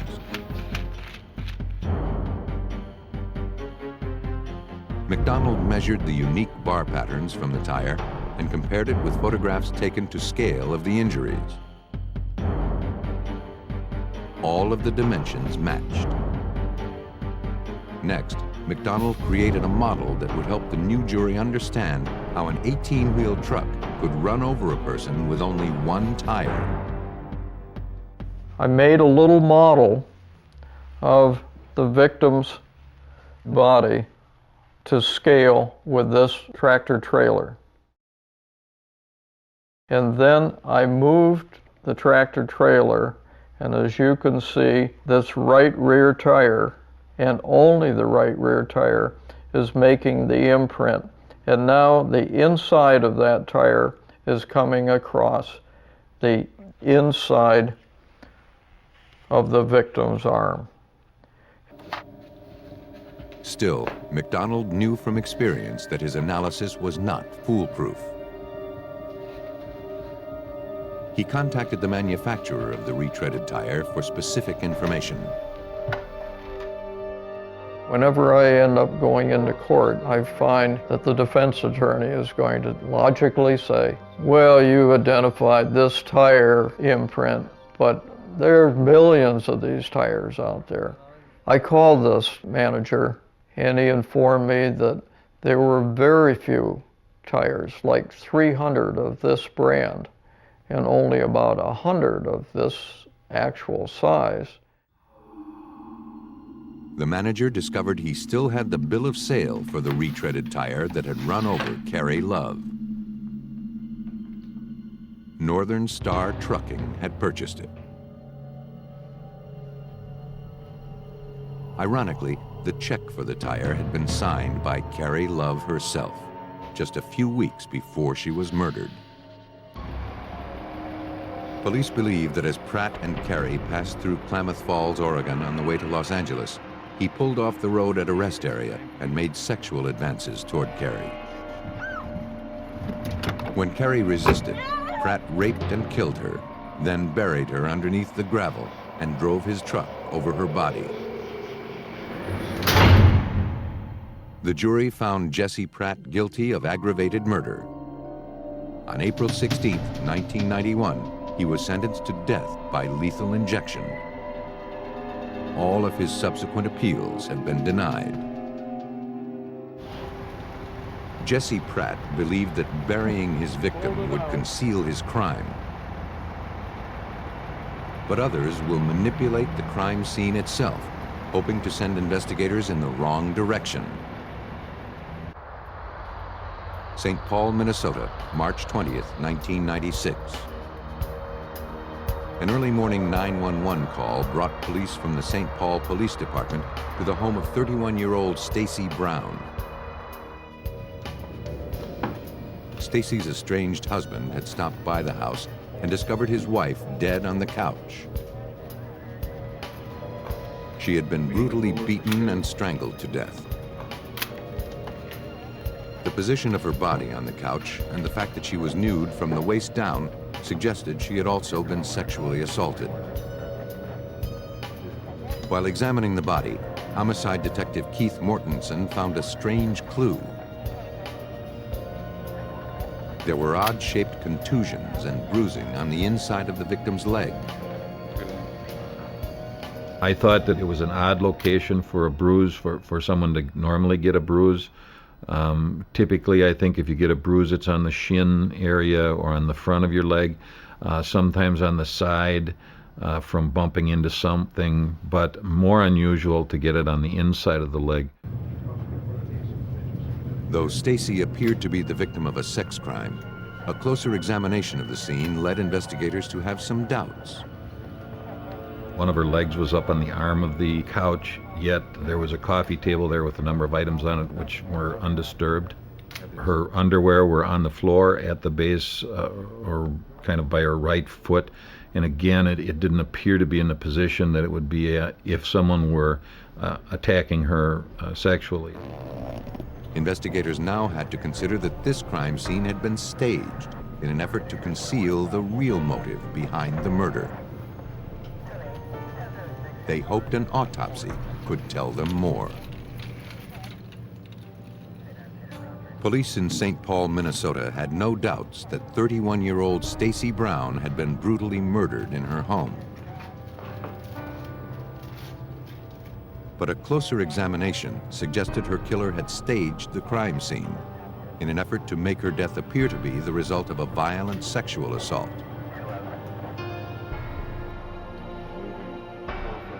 At autopsy, the medical examiner concluded that Stacy had died as a result of asphyxiation.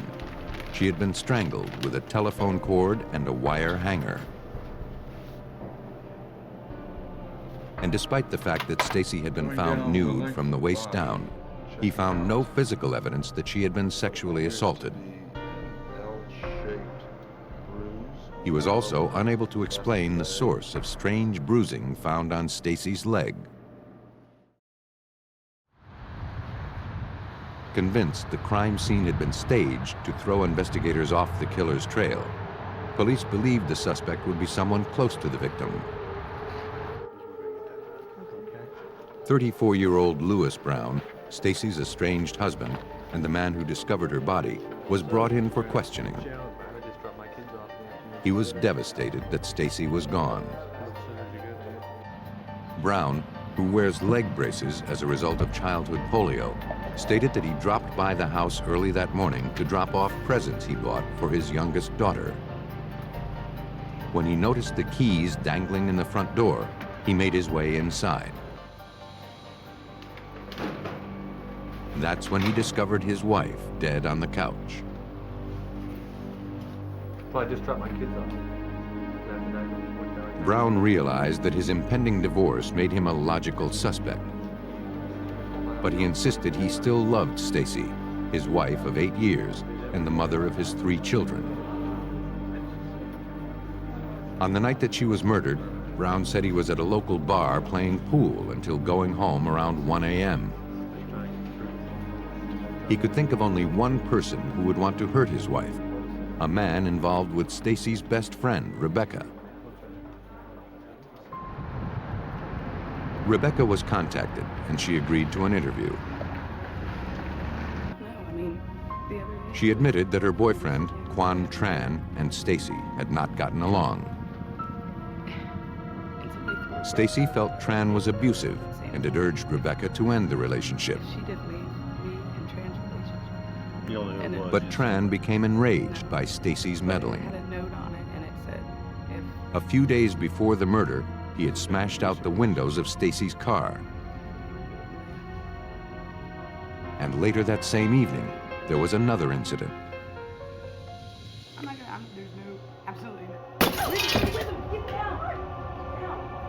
A piece of a brick suddenly came crashing through the window of Stacy's house as she and Rebecca ate dinner. Attached was a frightening message written in broken English, apparently from Tran. The message threatened Stacy's life and warned her to stay out of Tran and Rebecca's business. Stacy had reported the incident and gave police the brick and the letter. Despite Tran's temper, Rebecca didn't believe he was capable of murder. Police felt otherwise. Quan Tran was considered a suspect in the breaking of the porch window, as he had just been there and broken out some windows on a car. It also left him as a suspect in the murder case as well, because of the involvement. If we could link the other two incidents together, then maybe we can link him to the murder as well. I did throw the brick. Tran was picked up and brought to the police station. I didn't do it, you know. Under questioning, he admitted smashing the victim's car out of anger, but he adamantly denied throwing a brick through her porch window. I didn't do it. Yes. He also denied any knowledge of Stacy's murder. But investigators noticed scratches on his hands. And on the sleeve of his jacket, there were stains that appeared to be blood. That was from my hand when I wiped it. Is it your blood? He claimed he had injured himself at work. Officer, would you take it? Police took the jacket and forwarded it to the crime lab. Okay. Would you take this pad? He was also asked to provide a handwriting sample. And I'm going to tell you something to write. Don't disguise it. Just write it. Mr. Tran didn't know exactly why we suspected him, other than that we explained to him that he had been to the victim's home and he had broken out windows there, and that the next incident that happened was another broken-in window, and then the next incident that happened was a murder. Though the evidence was pointing to Tran as the suspect, he believed he was being framed for Stacy's murder. Crime lab analysis of the evidence seemed to support his claims of innocence. Handwriting analysis revealed that Tran had not written the threatening letter to Stacy. And DNA testing of the bloodstains found on his jacket proved that the blood had not come from the victim. The investigation had hit a dead end. Police were back where they had started, with a dead body and no solid suspects. Police in St. Paul, Minnesota struggled to identify a suspect in the murder of Stacy Brown, a 31-year-old mother of 3. Feeling something may have been overlooked, police began re-examining all their evidence, including statements made by the victim's estranged husband, 34-year-old Lewis Brown. Brown had claimed that on the night of the murder, he went to a local bar and played pool until 1 a.m. To corroborate the alibi, police decided to go to the bar.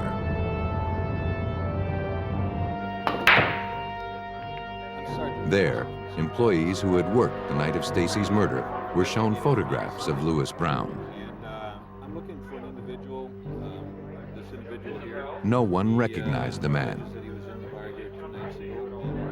and they felt certain they would have remembered him.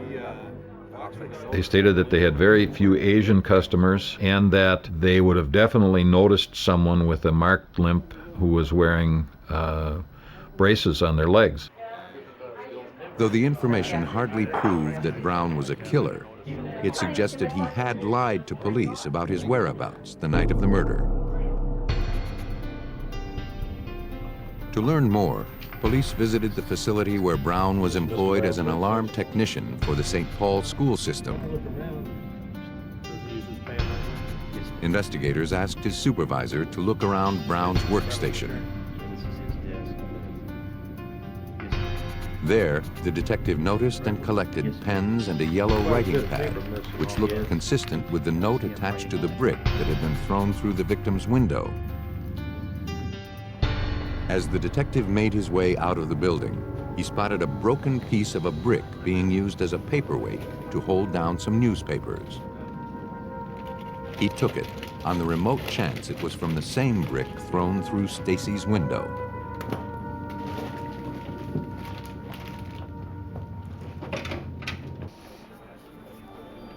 When the edges of the two broken pieces were lined up, Detective Mortensen was astonished to find a perfect fit.